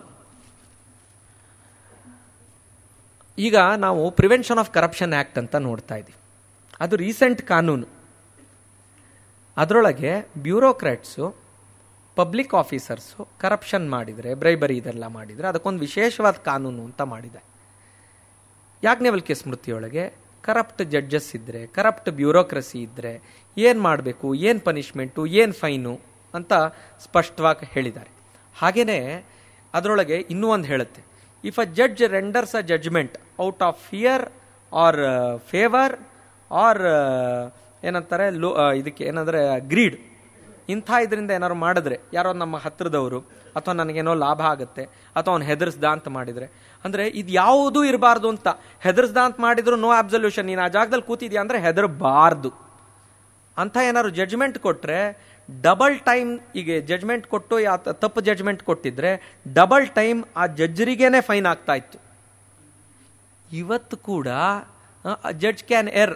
ಹೌದು, ಈ 3 ಸರ್ಕಮ್ಸ್ಟೆನ್ಸ್ ಏನಂದ್ರೆ ಮಿತಾಕ್ಷರದಲ್ಲಿ ವಿಜ್ಞಾನೇಶ್ವರ ಬರೀತಾನೆ, ಎರಡೂ ಕಡೆ ನೋಡಬೇಕು ಅಂತ. ಅಂದರೆ ಗೊತ್ತಾಗದೆ ಆ ಇರೋ ಅವೈಲೇಬಲ್ ಸಾಕ್ಷಿ ಮೇಲೆ ಮಿಸ್ಟೇಕ್ ಆಗಿ ಮಾಡಿದೆ ಅಂತ ತಿಳ್ಕೊಳ್ಳೋಣ. ಫಿಯರ್ ಇರಲ್ಲ, ಆಮೇಲೆ ಯಾವುದೋ ಒಂದು ಲೋಭದಿಂದ ಇರೋದಿಲ್ಲ, ಅಥವಾ ಯಾರೋ ತಮ್ಮ ಹತ್ರದವರು ಅಂತ ಇರಲ್ಲ, ಆದರೂ ತಪ್ಪಾಗ್ಬಿಡುತ್ತೆ. ಆವಾಗ ಮಾಡಬಾರ್ದು. ಅಂದರೆ ಈಗ ಕಾಮೆಂಟ್ರೀಸ್ ನಮ್ಗೆ ಯಾಕೆ ಬೇಕು, ಮಿತಾಕ್ಷರ ಅಂತ ಭಾಷ್ಯ ಯಾಕೆ ಬೇಕು ಅಂತಂದರೆ ಈ ಥರದ್ದೊಂದು ಸೂತ್ರ ಬಂದಿದ್ರೆ ಸ್ಮೃತಿಯೊಳಗೆ ಅದಕ್ಕೆ ಎಕ್ಸ್ಪ್ಲನೇಷನ್ ಬೇಕು.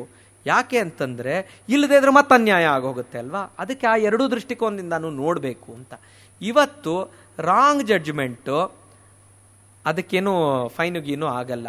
ಆಯಿತು, ನೀವೇನಾದರೂ ಪ್ರೂವ್ ಮಾಡಿದರೆ ಕರಪ್ಷನ್ನೇ ಆಗಿದೆ ಅಂತಂದರೆ ಆವಾಗ ಅದು ಬೇರೆ, ವಿಚ್ ಈಸ್ ಅ ರೇರಿಟಿ.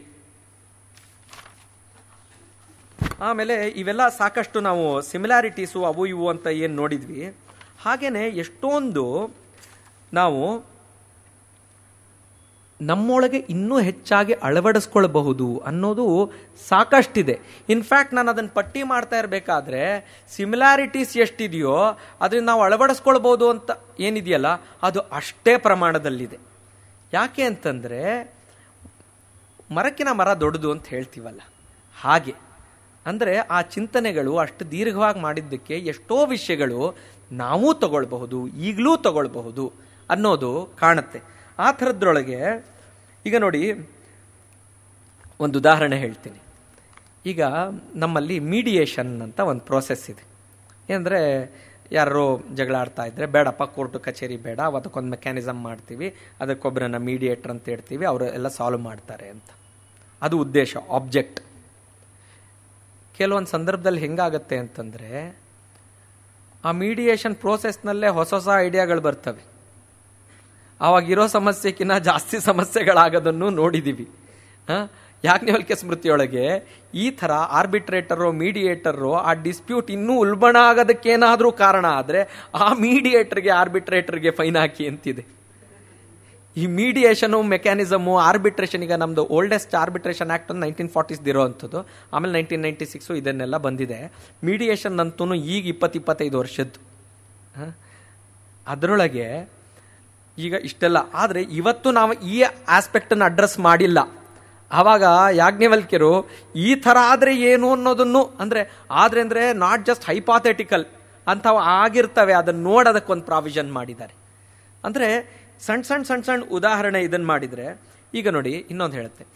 ಈಗ ಯಾರೋ ನಮ್ಮ ಮನೆಯಲ್ಲಿ ಸಾಲ ತೊಗೊಂಡ್ಬಿಟ್ಟಿದ್ದಾರೆ, ತೀರಿಸೋ ಜವಾಬ್ದಾರಿ ಯಾರ್ದು ಅಂತಂದರೆ, ಈಗ ಪಯಸ್ ಆಬ್ಲಿಗೇಷನ್ ಅಂತ ನಮಗೆ ಗೊತ್ತಿದೆ, ಕಾನೂನಿನಲ್ಲಿದೆ.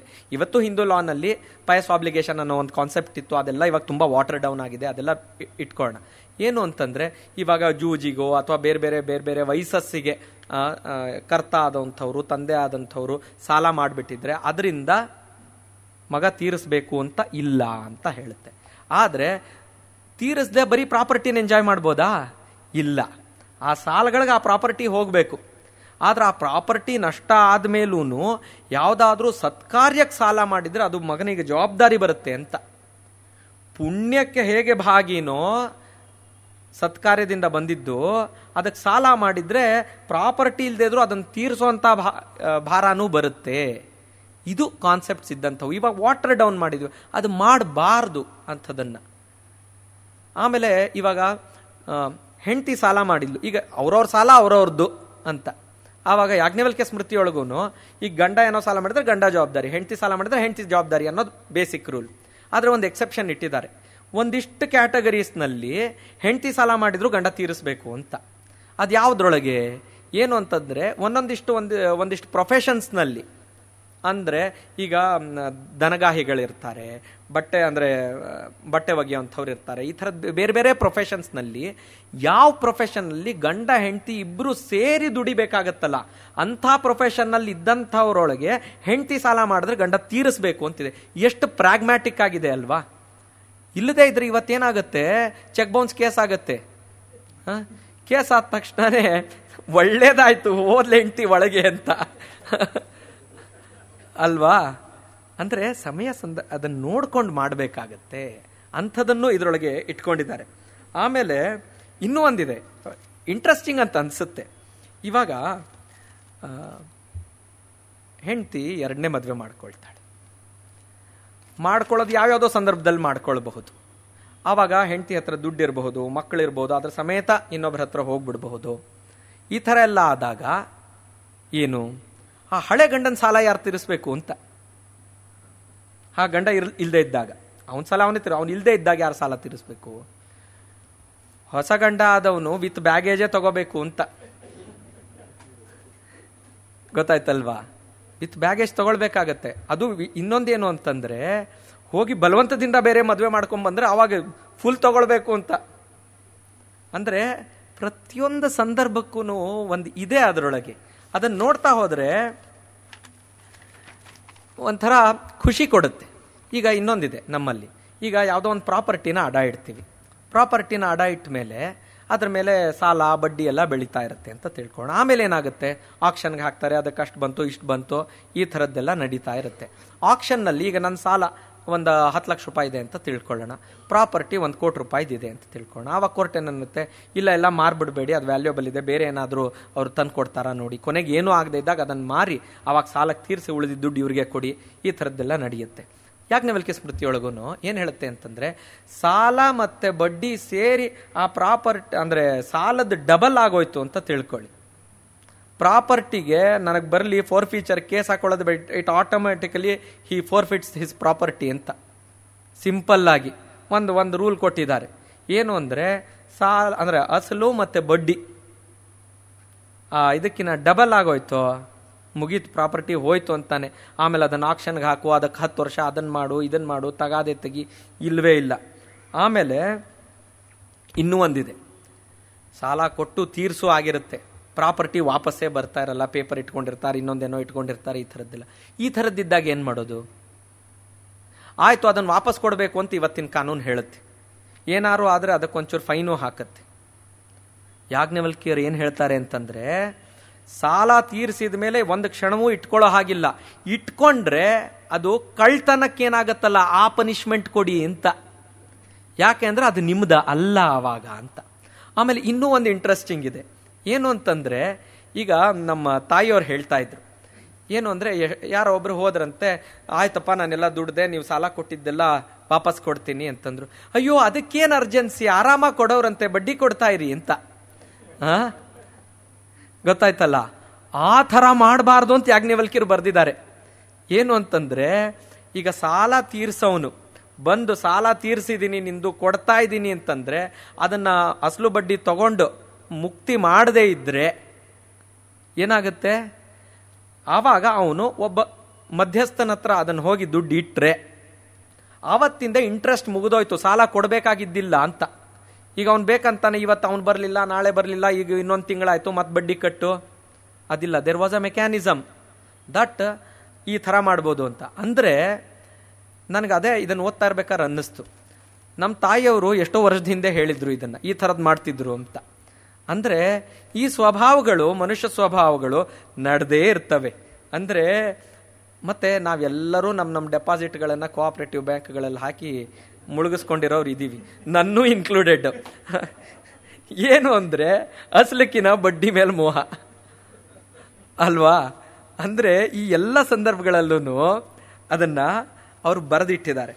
ಹಾಗೇನೆ ಈಗ ದಾನ ಕೊಡ್ತೀನಿ, ಇವತ್ತು ಹೇಗಿದೆ, ಈಗ ನಮ್ಮ ಹತ್ರ ಯಾರೋ ಬರ್ತಾರೆ ಪ್ರಾಪರ್ಟಿಗೆ ಇದನ್ನೆಲ್ಲ ಇದು ಮಾಡಿ, ನಾನು ಯಾರಿಗೋ ಇದನ್ನು ಮಾಡ್ಬೋದಾ, ದಾನ ಮಾಡ್ಬೋದಾ, ಅದು ಇದು ಅಂತ ಬಂದ ತಕ್ಷಣ ನಾನು ಹೇಳ್ತೀನಿ, ನಿಮ್ಮದೇ ಸ್ವಯಾರ್ಜಿತ ಆಗಿದ್ದಿದ್ರೆ ಯಾರಿಗಾರು ಮಾಡಿ, ಪಕ್ಕದ ಮನೆಯವ್ರಿಗೆ ಮಾಡಿ, ಅಥವಾ ಯಾವುದೋ ಒಂದು ಇವತ್ತೆಲ್ಲ ಗೊತ್ತಲ್ಲ ಪೆಟ್ ಪೇರೆಂಟಿಂಗು, ನಾಯಿಗೆ ಮಾಡಿ, ಬೆಕ್ಕಿಗೆ ಮಾಡಿ, ಯಾರಿಗೆ ಬೇಕಾದ್ರೂ ಮಾಡಿ ಅಂತ. ಯಾಜ್ಞವಲ್ಕ್ಯ ಅಂದರೆ ಇವತ್ತಿನ ಕಾನೂನು ಹಂಗಿದೆ.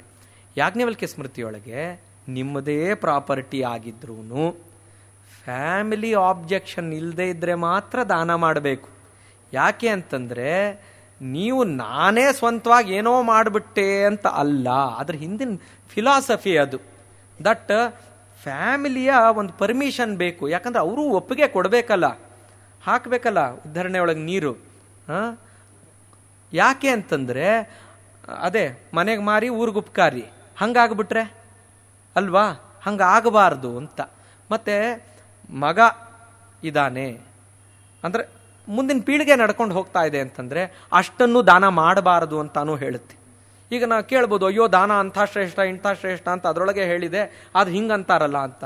ಹೌದು, ಎಲ್ಲಾನು ನೋಡಬೇಕು, ಎಲ್ಲವೂ ಶ್ರೇಷ್ಠ, ಮುಂದಿನ ಪ್ರಜೆಗೆ ಅನುಕೂಲನೂ ಆಗಬೇಕು ಅನ್ನೋದೂ ಅಷ್ಟೇ ಶ್ರೇಷ್ಠ ಅಂತ ಇದು ಹೇಳುತ್ತೆ. ಹಾಗೇನೆ ಈಗ ನಮಗೆ ಗೊತ್ತು, ಡಿಸೇಬಲ್ಡ್ ಪರ್ಸನ್ಸು ಅವರು ಇವರು ಇರ್ತಾರೆ, ಅವ್ರ ಬಗ್ಗೆ ಜಾಸ್ತಿ ಎಚ್ಚರ ಕೊಡಬೇಕು, ಇದನ್ನು ಮಾಡಬೇಕು ಅಂತೆಲ್ಲ ಇದಿದೆ, ರಿಸರ್ವೇಷನ್ಸು ಕೊಡುತ್ತೆ, ಇದೆಲ್ಲ ಮಾಡುತ್ತೆ. ಯಾಜ್ಞವಲ್ಕ್ಯ ಸ್ಮೃತಿಯೊಳಗೆ ಒಂದು ಇದು ಬರುತ್ತೆ, ಏನು ಅಂತಂದರೆ ಯಾರನ್ನಾದರೂ ವಿಲಿಫೈ ಮಾಡಿದರೆ, ಕೆಟ್ಟ ಅಂದರೆ ವಾಕ್ಪಾರುಷ್ಯ ಅನ್ನೋ ಒಂದು ಪ್ರಕರಣದಲ್ಲಿ ಬರುತ್ತೆ, ಅದನ್ನು ವಿಲಿಫೈ ಮಾಡಿದರೆ ಅದು ತಪ್ಪು. ಆದರೆ ಅದರೊಳಗೂ ಗ್ರೇಡ್ಸ್ ಇರುತ್ತೆ. ಏನು ಅಂತಂದರೆ ಯಾರು ಡಿಸೇಬಲ್ಡ್ ಪರ್ಸನ್ಸ್ ಇದ್ದರೆ, ಮೂಕರೋ, ಕುಂಟ್ರೋ, ಹೆಳವರೋ, ಕ್ಯೂಡ್ರೋ ಇಂಥವ್ರನ್ನ ಅದನ್ನ ಅಂತ ಇಟ್ಕೊಂಡು ಮಾಡಿದರೆ ಹೆಚ್ಚಿಗೆ ಪನಿಷ್ಮೆಂಟು. ಯಾಕಂದರೆ ಆಗಲೇ ಅದರಿಂದ ಅನುಭವಿಸ್ತಾ ಇರ್ತಾರೆ. ಅದ್ರ ಮೇಲಾಗಿ ಇವ್ರು ಇನ್ನೂ ಗಾಯಕ್ಕೆ ಉಪ್ಪು ಹಾಕಿದರೆ ಹೇಗೆ ಅಂತ ಅಂದ್ರೆ ಅದು ನೋಡ್ಬೇಕಲ್ವಾ. ಆಮೇಲೆ ಹೆಂಗಸಿನ ಚಾರಿತ್ರದ ಮೇಲೆ ನೀವೇನಾದರೂ ಇದನ್ನು ಮಾಡಿದರೆ, ಅಂದರೆ ತಾಯಿನೋ ಅಕ್ಕನೋ ಇವ್ರದ್ದು ಏನಾದ್ರು ಅದ್ರ ವಿಷಯವಾಗಿ ನೀವೇನಾದರೂ ಕೆಟ್ಟದಾಗಿ ನಡ್ಕೊಂಡ್ರೆ ಅದು ಅದಕ್ಕಿಂತ ದೊಡ್ಡ ಪನಿಷ್ಮೆಂಟ್ ಕೊಡ್ತಾರೆ. ಅಂದರೆ ಯಾವ್ಯಾವ ಪೂಜ್ಯವಾದ ಸ್ಥಾನಗಳಿದ್ದಾವೆ, ಏನು ಇವತ್ತೇನಿಲ್ಲ ಎಲ್ಲವಕ್ಕೂ ಒಂದೇ, ಹಂಗಾಗತ್ತಾ? ಒನ್ ಸೈಜ್ ಫಿಟ್ಸ್ ಆಲ್ ಅಂತ ಮಾಡಿಬಿಡ್ತಾರೆ, ಅದು ಹಂಗೆ ಆಗೋದಿಲ್ಲ. ಆಮೇಲೆ ಇನ್ನೂ ಒಂದಿದೆ, ಏನಂದರೆ ಯಾರಾದ್ರೂ ತಂದೆ ಮಕ್ಕಳಲ್ಲಿ ಒಡಕ್ ತಂದರೆ, ಗುರುಗಳು ಮತ್ತು ಶಿಷ್ಯರಲ್ಲಿ ಒಡಕ್ ತಂದರೆ, ಗಂಡ ಹೆಂಡತಿಯೊಳಗೆ ಒಡಕ್ ತಂದರೆ ಅವರಿಗೂ ಪನಿಷ್ಮೆಂಟ್ ಇದೆ. ಗೊತ್ತಾಯ್ತಲ್ಲ? ಅಂದರೆ ಇವಾಗ ನೋಡಿ, ನಾನು ಲಾಯರು, ನಾವು ಎಷ್ಟೋ ಪ್ರೊಸೀಡಿಂಗ್ಸ್ ಮಾಡ್ತಾ ಇರ್ತೀವಿ, ಪಾರ್ಟಿಷನ್ ಸೂಟ್ ಹಾಕ್ತೀವಿ, ಡೈವೋರ್ಸ್ ಸೂಟ್ ಹಾಕ್ತೀವಿ. ಅಂದರೆ ಅದರೊಳಗೆ ಏನು ಹೇಳ್ತಾರೆ ಅಂತಂದರೆ, ಅನ್ಯಾಯವಾಗಿ ದುರುದ್ದೇಶದಿಂದ ನೀವು ಇಂಥ ಕೆಲಸ ಮಾಡಿದರೆ ಅಂಥವಕ್ಕೂ ಪನಿಷ್ಮೆಂಟು ಅಂತ. ಹಾಗೇನೆ ಯಾರು ಇನ್ಸ್ಟಿಗೇಟರ್ ಇರ್ತಾರಲ್ಲ ತಪ್ಪಿಗೆ, ತಪ್ಪು ಮಾಡಿದವನ್ಕಿಂತ ಹೆಚ್ಚಿಗೆ ಪನಿಷ್ಮೆಂಟ್ ಕೊಡಬೇಕು ಅಂತ ಯಾಜ್ಞವಲ್ಕ್ಯ ಸ್ಮೃತಿಯೊಳಗಿದೆ. ಯಾಕೆ ಅಂತಂದರೆ, ಮಾಡೋನ್ಗೇನೋ ಸ್ವಲ್ಪ ಕಡಿತಿರಬಹುದು, ಅದು ತಳ್ಳೋದು ಹಿಂದಿಂದ ಅದರೊಳಗೆ ಸ್ಪಷ್ಟವಾಗಿ ಹೀಗೆ ಇದೆ, ನೀನು ಮಾಡೋ ನಾನು ನೋಡ್ಕೋತೀನಿ ಅಂತ ಹೇಳೋದಿದೆ ಯಾಜ್ಞವಲ್ಕ್ಯ ಸ್ಮೃತಿಯೊಳಗೆ. ಹಂಗೆ ಹೇಳಿದವನಿಗೆ ಡಬಲ್ ಪನಿಷ್ಮೆಂಟ್ ಕೊಡಿ ಅಂತಿದೆ. ಅಂದರೆ ಈ ಥರ ಪ್ರೋತ್ಸಾಹ ಕೊಡೋ ಅಂಥದ್ದು, ಇನ್ಸ್ಟಿಗೇಟ್ ಮಾಡೋ ಅಂಥದ್ದು. ಇವತ್ತು ನಾವು ನೋಡ್ತಾ ಇದ್ದೀವಿ, ಬೀದಿ ಬದಿನಲ್ಲಿ ಭಾಷಣ ಮಾಡ್ತಾರೆ, ಯಾರ್ದೋ ಮನೆ ಮಕ್ಕಳನ್ನ ಬಾವಿಲಿ ಇಳಿಸಿ ಆಳ ನೋಡ್ತಾರೆ, ಹೊಡಿರಿ ಕಲ್ಲು ಅಂತಾರೆ, ಹಚ್ಚಿ ಬೆಂಕಿ ಅಂತಂತಾರೆ. ಅವರಿಗೆ ಬರೀ ಏನಾದ್ರೂ ವಾಕ್ಪಾರುಷ್ಯ ಮಾಡಿದ್ರು ಅಂತಲ್ಲ, ಅವ್ರಿಗೆ ಇವರು ಮಾಡಿದ್ದಕ್ಕಿಂತ ಹೆಚ್ಚಿಗೆ ಪನಿಷ್ಮೆಂಟ್ ಕೊಟ್ಟರೆ ಇಂಥವು ನಡೆಯೋದಿಲ್ಲ. ಆದ್ರಿಂದ ಇಂಥವಕ್ಕೂ ಪ್ರಾವಿಷನ್ಸ್ ಇದೆ.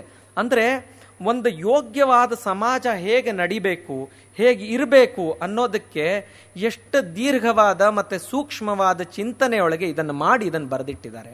ಇದನ್ನು ನಾವು ನೋಡಬೇಕು. ಮತ್ತು ಇವತ್ತಿನ ಕಾನೂನು ಅಂತ ಇದೆ, ನಾವೇನು ಇದನ್ನು ಮಾತಾಡ್ತಾ ಇದ್ದೀವಲ್ಲ, ಇನ್ನೊಂದು ವಿಷಯ ಹೇಳ್ತೀನಿ, which may not be too out of place. ನಮ್ಮ ಭಾರತದ ಸಂವಿಧಾನ ರಚನೆ ಆಗ್ತಾ ಇರುವಂಥ ಸಂದರ್ಭದಲ್ಲಿ ಏಮ್ಸ್ ಆ್ಯಂಡ್ ಆಬ್ಜೆಕ್ಟಿವ್ಸ್ ಏನಿರಬೇಕು ನಮ್ಮ ದೇಶದ್ದು ಅಂತ ಯೋಚನೆ ಮಾಡ್ತಿರ್ಬೇಕಾದ್ರೆ, ನಮ್ಮ ಈ ಗ್ರಂಥಗಳನ್ನು, ನಮ್ಮ ವೇದ ವಾಂಗ್ಮಯಾನ ಇದನ್ನೆಲ್ಲ ನೋಡಿದ್ದಿದ್ರೆ ಬರೀ ಅರ್ಥಕಾಮಗಳಿಗೆ ನಿಲ್ತಿರ್ಲಿಲ್ಲ, ಇನ್ನೂ ಬೆಳೀತಿತ್ತು. ಇದು ದೊಡ್ಡದಿದ್ದಾವೆ, ಇಲ್ಲ ಅಂತಲ್ಲ, ಆದರೆ ಇನ್ನೂ ಚೆನ್ನಾಗಾಗ್ತಿತ್ತು ಅಂತ ನನ್ನ ಮಿತಿಯಾದ ಅಧ್ಯಯನದ ಒಂದು ಅಭಿಪ್ರಾಯ. ಯಾಕೆ ಅಂತಂದರೆ, ಈಗ ನೋಡಿ, ಇದೆಲ್ಲವೂ ಅದರಿಂದಾನೇ ಬರ್ತಾ ಇರೋವಂಥದ್ದು. ಕಾನ್ಸ್ಟಿಟ್ಯೂಷನ್ ಏಮ್ಸ್ ಆ್ಯಂಡ್ ಆಬ್ಜೆಕ್ಟಿವ್ಸ್ನಲ್ಲಿ ನಮಗೆ ಪುರುಷಾರ್ಥದಲ್ಲಿ ಮೋಕ್ಷ ಒಂದು objective, that is the highest objective, ಆನಂದ ಆಬ್ಜೆಕ್ಟಿವ್ ಅಂತ ಇಟ್ಕೊಂಡು ಹೋಗ್ಬೇಕಾಗಿತ್ತಲ್ವಾ. ಹೆಂಗೋ ಅಮೆರಿಕನ್ ಡಿಕ್ಲರೇಷನ್ ಆಫ್ ಇಂಡಿಪೆಂಡೆನ್ಸ್ನಲ್ಲಿ ಪರ್ಸ್ಯೂಟ್ ಆಫ್ ಹ್ಯಾಪಿನೆಸ್ ಅನ್ನೋದು ಒಂದು ಸೆಂಟೆನ್ಸ್ ಇದೆ. ಅದರೊಳಗೆ ನಾವು ಎಷ್ಟೆಷ್ಟೋ ದೇಶದ ಕಾನೂನುಗಳಿಂದ ಎಲ್ಲ ತಗೊಂಡ್ವಿ. ಪರ್ಸ್ಯೂಟ್ ಆಫ್ ಹ್ಯಾಪಿನೆಸ್ ಅನ್ನೋದನ್ನು ಒಂದನ್ನು ಹಾಕ್ಕೊಳ್ಳಿಲ್ವಲ್ಲ ನಾವು ನಮ್ಮ ಇದರೊಳಗೆ. ಯಾಜ್ಞವಲ್ಕ್ಯ ಸ್ಮೃತಿಯೊಳಗೆ ಧರ್ಮದ ಮೂಲ ಯಾವುದು ಅಂತ ಹೇಳ್ತಿರ್ಬೇಕಾದ್ರೆ ಆತ್ಮಸಂತೋಷ ಅದು ಒಂದು ಧರ್ಮದ ಮೂಲ ಅನ್ನೋದನ್ನ ಸ್ಪಷ್ಟವಾಗಿ ಅದು ಉಪೋದ್ಘಾತದಲ್ಲಿ ಇಂಟ್ರಡಕ್ಟರಿ ಒಳಗೆ ಹೇಳಿದ್ದಾರೆ. ನಮ್ಮಲ್ಲಿ ಇಷ್ಟು ಜನ ಎಲ್ಲ ಕೂತು ಮಾಡಿದ್ರೊಳಗೆ ಒಂದು ನಮ್ಮ ಉದ್ದೇಶ ಏನು ಅಂತ ಹೇಳಲಿಲ್ಲ.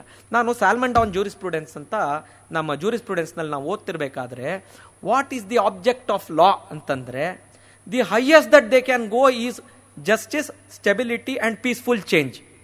ಇಷ್ಟೇ ಇರುವಂಥದ್ದು ಅಂತ. ಇವು ಆಬ್ಜೆಕ್ಟಿವ್ ಆಗತ್ತಾ? ಟ್ರಾನ್ಸಾಕ್ಷನಲ್ಲು.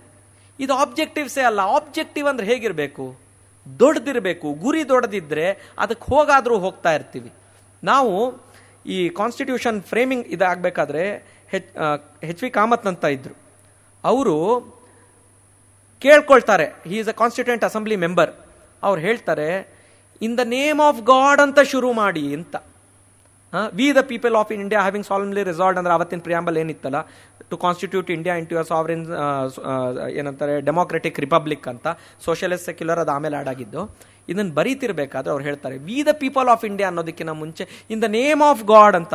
ಪ್ರಪಂಚದ ಎಷ್ಟೋ ಕಾನೂನುಗಳಲ್ಲಿ ಅಂದ್ರೆ ಕಾನ್ಸ್ಟಿಟ್ಯೂಷನ್ಗಳಲ್ಲಿ in the name of God ಅಂತ ಇದೆ.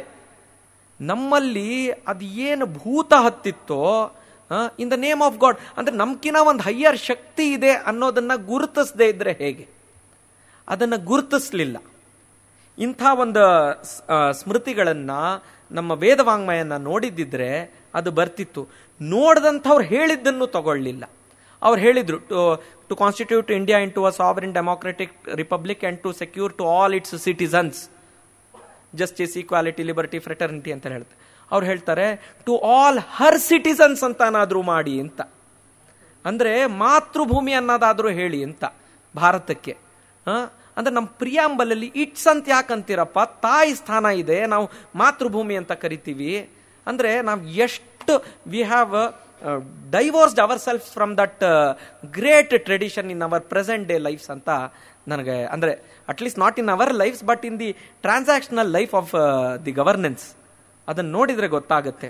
ಇದರೊಳಗೆ ರಾಜಧರ್ಮ ಅಂತ ಹೇಳುತ್ತೆ. ಅದನ್ನು ಹೇಳ್ತಾ ಹೋದ್ರೆ ಇವತ್ತು ನಮ್ಮ ದೇಶದಲ್ಲಿ ಕ್ವಾಲಿಫಿಕೇಶನ್ಸ್ ಏನಿರಬೇಕು ಪ್ರೆಸಿಡೆಂಟ್ ಆಗೋಕ್ಕೆ, ಪ್ರೈಮ್ ಮಿನಿಸ್ಟರ್ ಆಗೋದಕ್ಕೆ, ಮೆಂಬರ್ ಆಫ್ ಪಾರ್ಲಿಮೆಂಟ್ ಆಗೋದಕ್ಕೆ, ಅಸೆಂಬ್ಲಿ ಆಗೋದಕ್ಕೆ ಅಂತಂದ್ರೆ ಇಷ್ಟು ವಯಸ್ಸಿದ್ರೆ ಸಾಕು, ಸಿಟಿಸನ್ ಇದ್ರೆ ಸಾಕು ಅಂತ. ಡಿಸ್ಕ್ವಾಲಿಫಿಕೇಶನ್ಸ್ ಒಂದು 25 ಇದೆ. ಪಾಸಿಟಿವ್ ಬೇಕಲ್ವಾ ಫಸ್ಟು? ಡಿಸ್ಕ್ವಾಲಿಫಿಕೇಶನ್ಸ್ 25 ಆಮೇಲೆ ಇರಲಿ. ಕರಪ್ಟ್ ಪ್ರಾಕ್ಟೀಸ್ ಮಾಡಿರಬಾರ್ದು, ಬ್ಯಾಂಕ್ರಪ್ಟ್ ಆಗಿರಬಾರ್ದು, ಕನ್ವಿಕ್ಟ್ ಆಗಿರಬಾರ್ದು, ಎಲ್ಲ ಅಂದ್ರೆ ಈ ಥರದ್ದೆಲ್ಲ ನೆಗೆಟಿವ್ ಆಗಿರಬಾರ್ದು ಅಂತ ನೋಡೋದೇ ನೆಗೆಟಿವ್ ಇಂದ ನೋಡ್ತಾ ಇದ್ವಿ. ರಾಜಧರ್ಮ ಯಾಜ್ಞವಲ್ಕ್ಯ ಸ್ಮೃತಿಯೊಳಗೆ ನೋಡಿದ್ರೆ ರಾಜ ಹೇಗಿರಬೇಕು, ಪ್ರತಿನಿತ್ಯ ಅವನ ದಿನಚರಿ ಹೇಗಿರಬೇಕು, ಅವನ ದಿನಚರಿಯೊಳಗೆ ಏನೆಲ್ಲ ಅಡಕವಾಗಿರಬೇಕು, ಎಲ್ಲ ಆದ್ಮೇಲೆ ಸ್ವಾಧ್ಯಾಯದಲ್ಲಿ ನಿರತನಾಗಿರಬೇಕು ಅಂತ ಬರೆದಿದೆ. ನಮಗೆ ಗೊತ್ತು ಏನ್ ಸ್ವಾಧ್ಯಾಯ ಮಾಡ್ತಾ ಇದ್ದಾರೆ ನಮ್ಮವ್ರು ಇವಾಗ ಅಂತ ಅಲ್ವಾ? ಇದನ್ನ ನಮ್ಮ ಅಂದ್ರೆ ಕಾಳಜಿ ಕಳಕಳಿಯಿಂದ ನಾವು ನೋಡಬೇಕಾಗತ್ತೆ. ನಮ್ಮ ಪೀಳಿಗೆ, ನಮ್ಮ ಮುಂದಿನ ಪೀಳಿಗೆ ಅನ್ನೋದಷ್ಟೇ ಅಲ್ಲ, ನಮ್ದು ಸಹಸ್ರಾರು ವರ್ಷದಿಂದ ನಡ್ಕೊಂಡ್ ಬರ್ತಾ ಇರೋಂಥ ಈ ದಿವ್ಯವಾದಂಥ ಒಂದು ಸಂಸ್ಕೃತಿ, ಇದು ಇನ್ನೂ ಸಹಸ್ರ ವರ್ಷ ನಡಿಬೇಕು ಅಂತಂದ್ರೆ ನಾವು ಇಂಥದನ್ನು ಅಧ್ಯಯನ ಮಾಡಬೇಕು, ಯೋಚನೆ ಮಾಡಬೇಕು, ನಮ್ಮ ಮುಂದೆ ಮುಂದೆ ಮುಂದೆ ಹೇಳಬೇಕು ಮತ್ತು ಆಚರಣೆ ಮಾಡಬೇಕು. ಮಾಡದೆ ಹೋದ್ರೆ ಇದು ನಮಗೆ ಉಳಿಯಲ್ಲ. ಇವತ್ತು ನಾನು ಇಲ್ಲಿ ಬಂದು ನಿಂತು ಮಾತಾಡ್ತಾ ಇದ್ದೀನಿ ಅಂತಂದ್ರೆ ನನಗನ್ಸುತ್ತೆ ನಮ್ಮ ತಂದೆ ತಾಯಿಯವರ ಸುಕೃತದಿಂದ ಮಾತಾಡ್ತಾ ಇದ್ದೀನಿ ಅನ್ನೋ ಭಾವನೆಯಿಂದಾನೇ ಬರ್ತೀನಿ. ಇದು ಇನ್ನೂ ಮುಂದುವರಿಬೇಕಲ್ಲ, ಇನ್ನು ಮುಂದೆ ಹೋಗ್ಬೇಕಲ್ಲ. ಅದಕ್ಕೆ ಇಂಥ ಅಧ್ಯಯನಗಳಾಗಬೇಕು, ಇಂಥ ಕಾರ್ಯಕ್ರಮಗಳಾಗಬೇಕು. ಇನ್ನೂ ಹೆಚ್ಚು ತಿಳಿದಂಥವ್ರು ದೊಡ್ಡವರು ನೀವೆಲ್ಲರೂ ಇಲ್ಲಿದ್ದೀರಿ. ಇಂಥವನ್ನ ಮತ್ತೆ ಮತ್ತೆ ಪ್ರಯತ್ನ ಮಾಡಿ ಮುಂದೆ ಮುಂದೆ ವರೆಸಬೇಕು. ಇಂಥ ಒಂದು ಒಳ್ಳೆ ಅವಕಾಶ ನನಗೆ ಮಾಡಿಕೊಟ್ಟಂಥ ಈ ಸಂಸ್ಥೆಯವರಿಗೆ ರಿಡಂಡೆನ್ಸಿ ಒಂದೆರಡು ಎಲಿಮೆಂಟ್ ಹೇಳ್ಬಿಡ್ತೀನಿ. ಮೊದಲನೇದು, ಈಗ ನೋಡಿ ಆರ್ಡಿಯಲ್ಸ್ ಅಂತ ಇದೆ, ಅಂದ್ರೆ ದಿವ್ಯಗಳು ಅಂತ ಕರೀತಾರೆ. ಅಂದ್ರೆ ಯಾವುದೇ ಪ್ರೂಫು, ಸಾಕ್ಷಿ ಇದೇನೂ ಸಿಗದೇ ಇದ್ದಂಥ ಸಂದರ್ಭದಲ್ಲಿ ಆವಾಗ ಅಗ್ನಿ ದಿವ್ಯ, ಜಲದಿವ್ಯ, ತುಲಾದಿವ್ಯ, ಈ ಥರದ್ದೆಲ್ಲ ದಿವ್ಯಗಳಿದ್ದಾವೆ. ಅದು ಇವತ್ತು ಅಷ್ಟು ನಮಗೆ ಇದು ಅನ್ನಿಸ್ಲಿಕ್ಕಿಲ್ಲ. ಯಾಕೆ ಅಂತಂದ್ರೆ more modern methods of proof ಅದು ಇದು ಅನ್ನೋದೆಲ್ಲ ಬಂದಿದೆ. ಮತ್ತೆ ಅದು ಇಟ್ ಈಸ್ ಮೋರ್ ಅಂದ್ರೆ ಎವಲ್ಯೂಷನರಿ ಸ್ಟೇಜ್ನಲ್ಲಿ ಇನ್ನೂ ಪ್ರಿಮಿಟಿವ್ ಅನ್ನೋದು ನಮಗೆ ಗೊತ್ತಾಗಿದೆ. ಅಂದ್ರೆ ಆ ಥರದ ಕೆಲವೊಂದು ರಿಡಂಡೆನ್ಸೀಸ್ ಇದಾವೆ. ಮತ್ತೆ ಬೇರೆ ಬೇರೆ ರೀತಿಯಾದಂಥ ಅಂದರೆ ಇವಾಗ ಶಕುನಗಳ ಬಗ್ಗೆ ಹೇಳಿರಬಹುದು, ಈ ಥರದ್ದೆಲ್ಲ ಬಗ್ಗೆ ಹೇಳಿರೋದು ನಾವು ಒಂಚೂರು ಈ ಕಾಲಕ್ಕೆ ರಿಡಂಡೆನ್ಸಿ ಅಂತ ನಾವು ಇಟ್ಕೊಳ್ಬಹುದು. ಆ ಥರದ್ದು ಒಂದಿಷ್ಟು ರಿಡಂಡೆಂಟ್ ಆಸ್ಪೆಕ್ಟ್ಸ್ ಇರುತ್ತೆ, ಅದನ್ನೂ ನಮ್ಮ ಗಮನದಲ್ಲಿ ಇರಬೇಕು. ಹಿಸ್ಟಾರಿಕ್ ಪರ್ಸ್ಪೆಕ್ಟಿವ್ನಲ್ಲಿ ಅದು ಏನೇನು ಇತ್ತು ಅನ್ನೋದು ನಮಗೆ ಗೊತ್ತಾಗುತ್ತೆ. ಮತ್ತು ಹಾಗೇನೆ ಇವತ್ತು ಯಾವ್ದಿದೆ ಅದು ನಾಳೆಗೆ ರಿಡಂಡೆಂಟ್ ಆಗುತ್ತೆ ಅನ್ನೋದು ನಮಗೆ ಗೊತ್ತಾಗ್ತಾ ಇರಬೇಕು. ಅಂದ್ರೆ ಇವತ್ತೇ ಎಲ್ಲ ಇದ್ದುಬಿಟ್ಟಿದೆ ಅಂತ ನಾವು ಅನ್ಕೊಳ್ಬಾರ್ದು. ಎಂತೆಂಥ ದೊಡ್ಡ ಚಿಂತಕರಿದ್ರು ಅದನ್ನೆಲ್ಲ ಮಾಡಿದ ಮೇಲೂ ಎಷ್ಟೋ ರಿಡಂಡೆನ್ಸಿ ಅದರೊಳಗೆ ಬರ್ತಾ ಇರುತ್ತೆ ಅನ್ನೋ ಗಮನ ನಮಗೆ ಬರ್ತಾ ಇರುತ್ತೆ. ನಮಗೆ ಗೊತ್ತಿದೆ ಇವತ್ತಿನ ದಿವಸ ಅಂದರೆ ನಾವು ಇನ್ನೂ ಮನೆಗೆ ಫೋನ್ ಕನೆಕ್ಷನ್ ಇಲ್ಲದೆ ಇದ್ದ ದಿವಸದಿಂದ ನೋಡಿದ್ದೀವಿ. ಇವತ್ತು ಮೋಸ್ಟ್ ಮಾಡರ್ನ್ ಇದು ಬಂದಿದೆ. ಅಂದರೆ ಆವತ್ತಿಂದೆಲ್ಲ ರಿಡಂಡೆನ್ಸಿ. ಮತ್ತು ರಿಡಂಡೆನ್ಸಿ ಅಂದರೆ ಏನು?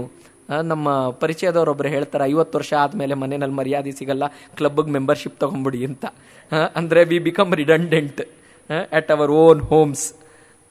ಆದ್ದರಿಂದ ಈ ರಿಡಂಡೆನ್ಸಿ ಫ್ಯಾಕ್ಟರ್ಸು ಸಾಕಷ್ಟಿದ್ದಾವೆ. ರಿಡಂಡೆನ್ಸಿದು ನಾವು ನೋಡೋಣ, ಇದನ್ನು ಮಾಡ್ಕೊಳ್ಳೋಣ. ಆದ್ದರಿಂದ ನಾನು ಈ ಆಯೋಜಕರಿಗೆ, ಗೋಖಲೆ ಸಂಸ್ಥೆಗೆ ಮತ್ತು ಇದನ್ನು ಈ ಯಾಜ್ಞವಲ್ಕ್ಯ ಯುವಕ ಸಂಘ ಏನಿದೆ ಇದು ದೊಡ್ಡ ಕೆಲಸ ಮಾಡ್ತಾ ಇದೆ. ನನಗೆ ಅವಕಾಶ ಮಾಡಿಕೊಟ್ಟಿದ್ದಕ್ಕೆ, ಈ ಒಂದು ಸಂದರ್ಭದಲ್ಲಿ ನನಗಿದನ್ನು ಹೆಚ್ಚಿಗೆ ಓದೋಕ್ಕೆ ಆಗಿದ್ದಕ್ಕೆ ನಾನು ನಿಮಗೆ ಚಿರಋಣಿ.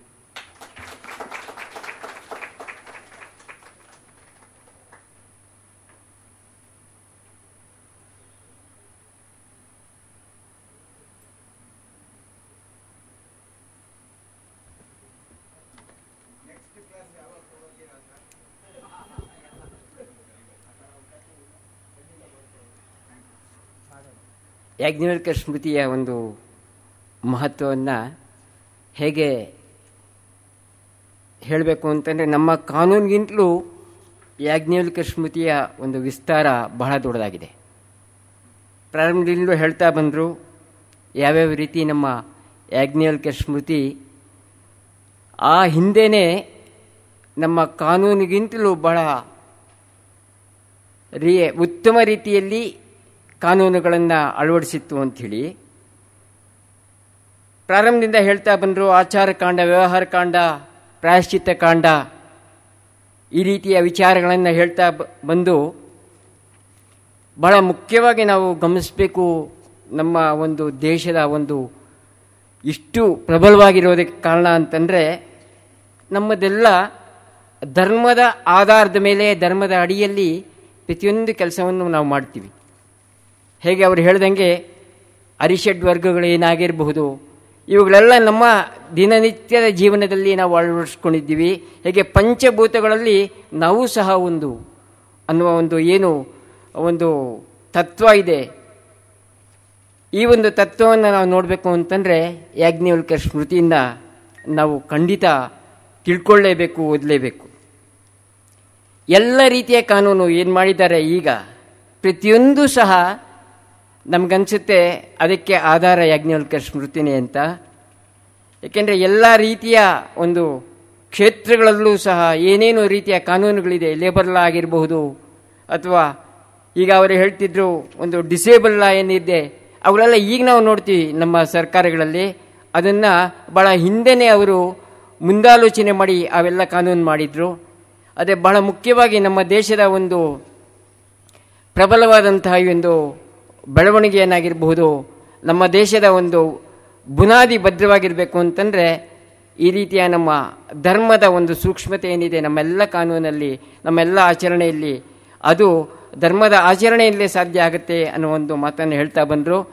ನನಗನ್ಸುತ್ತೆ ಯಾವುದೇ ಒಬ್ಬ ಕಾನೂನು ವಿದ್ಯಾರ್ಥಿ ಯಾಜ್ಞವಲ್ಕ್ಯ ಸ್ಮೃತಿಯನ್ನು ಮೊದಲು ಓದಿದ್ರೆ ಆಮೇಲೆ ಕಾನೂನು ಪದವಿಯನ್ನು ಪಡೆಯೋದು ಕಷ್ಟ ಆಗಲ್ವೇನೋ ಅನಿಸುತ್ತೆ ನನ್ನ ಪ್ರಕಾರ. ಸೊ ಹಾಗಾಗಿ ಯಾಜ್ಞವಲ್ಕ್ಯ ಸ್ಮೃತಿಯನ್ನು ಬಗ್ಗೆ ಅಂದರೆ ಹೇಳಬೇಕು ಅಂತಂದರೆ ಈ ಒಂದು ಕಡಿಮೆ ಸಮಯದಲ್ಲಿ ಸಂಪೂರ್ಣವಾಗಿ ವಿವರಣೆ ಮಾಡೋದಕ್ಕೆ ಸಾಧ್ಯ ಆಗೋದಿಲ್ಲ. ಆದರೂ ಸಹ ನಮ್ಮ ಉಪನ್ಯಾಸಕರು ಶ್ರೀಯುತ ವಿಕ್ರಮ್ ಪಡ್ಕೆಯವರು ಸಾಕಷ್ಟು ರೀತಿಯಲ್ಲಿ ಬಹಳ ಚೆನ್ನಾಗಿ ಈ ಒಂದು ಕಾರ್ಯಕ್ರಮವನ್ನು ನಡೆಸಿಕೊಟ್ಟಿದ್ದಾರೆ. ಅವರಿಗೆ ನಮ್ಮ ಯುವಕ ಸಂಘದ ಪರವಾಗಿ, ತಮ್ಮೆಲ್ಲರ ಪರವಾಗಿ ನಾನು ಹೃತ್ಪೂರ್ವಕವಾದಂತಹ ಧನ್ಯವಾದಗಳನ್ನು ಅರ್ಪಿಸ್ತೀನಿ. ನಮ್ಮ ಸಂಘದ ಅಧ್ಯಕ್ಷರಾದಂತಹ ಶ್ರೀಯುತ ಶ್ರೀನಾಥ್ ಅವರು ಮತ್ತು ಉಪಾಧ್ಯಕ್ಷರಾದಂಥ ಶ್ರೀಪತಿಯವರು ಮತ್ತು ಗೋವಿಂದರಾವ್ ಅವರು ನಮ್ಮ ಇಂದಿನ ಉಪನ್ಯಾಸಕರಿಗೆ, ಮುಖ್ಯ ಅತಿಥಿಗಳಿಗೆ ಗೌರವ ಸಮರ್ಪಣೆಯನ್ನು ಮಾಡಬೇಕು ಅಂತೇಳಿ ಪ್ರಾರ್ಥನೆ ಮಾಡಿಕೊಳ್ತೀನಿ.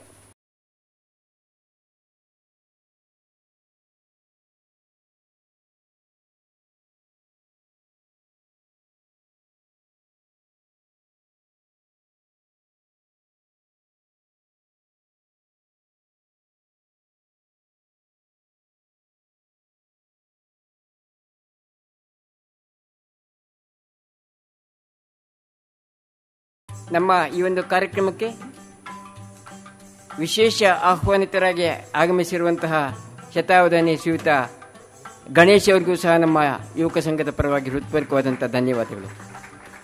ದಯವಿಟ್ಟು ವೇದಿಕೆ ಮೇಲೆ ಬರಬೇಕಾಗಿ ಪ್ರಾರ್ಥನೆ.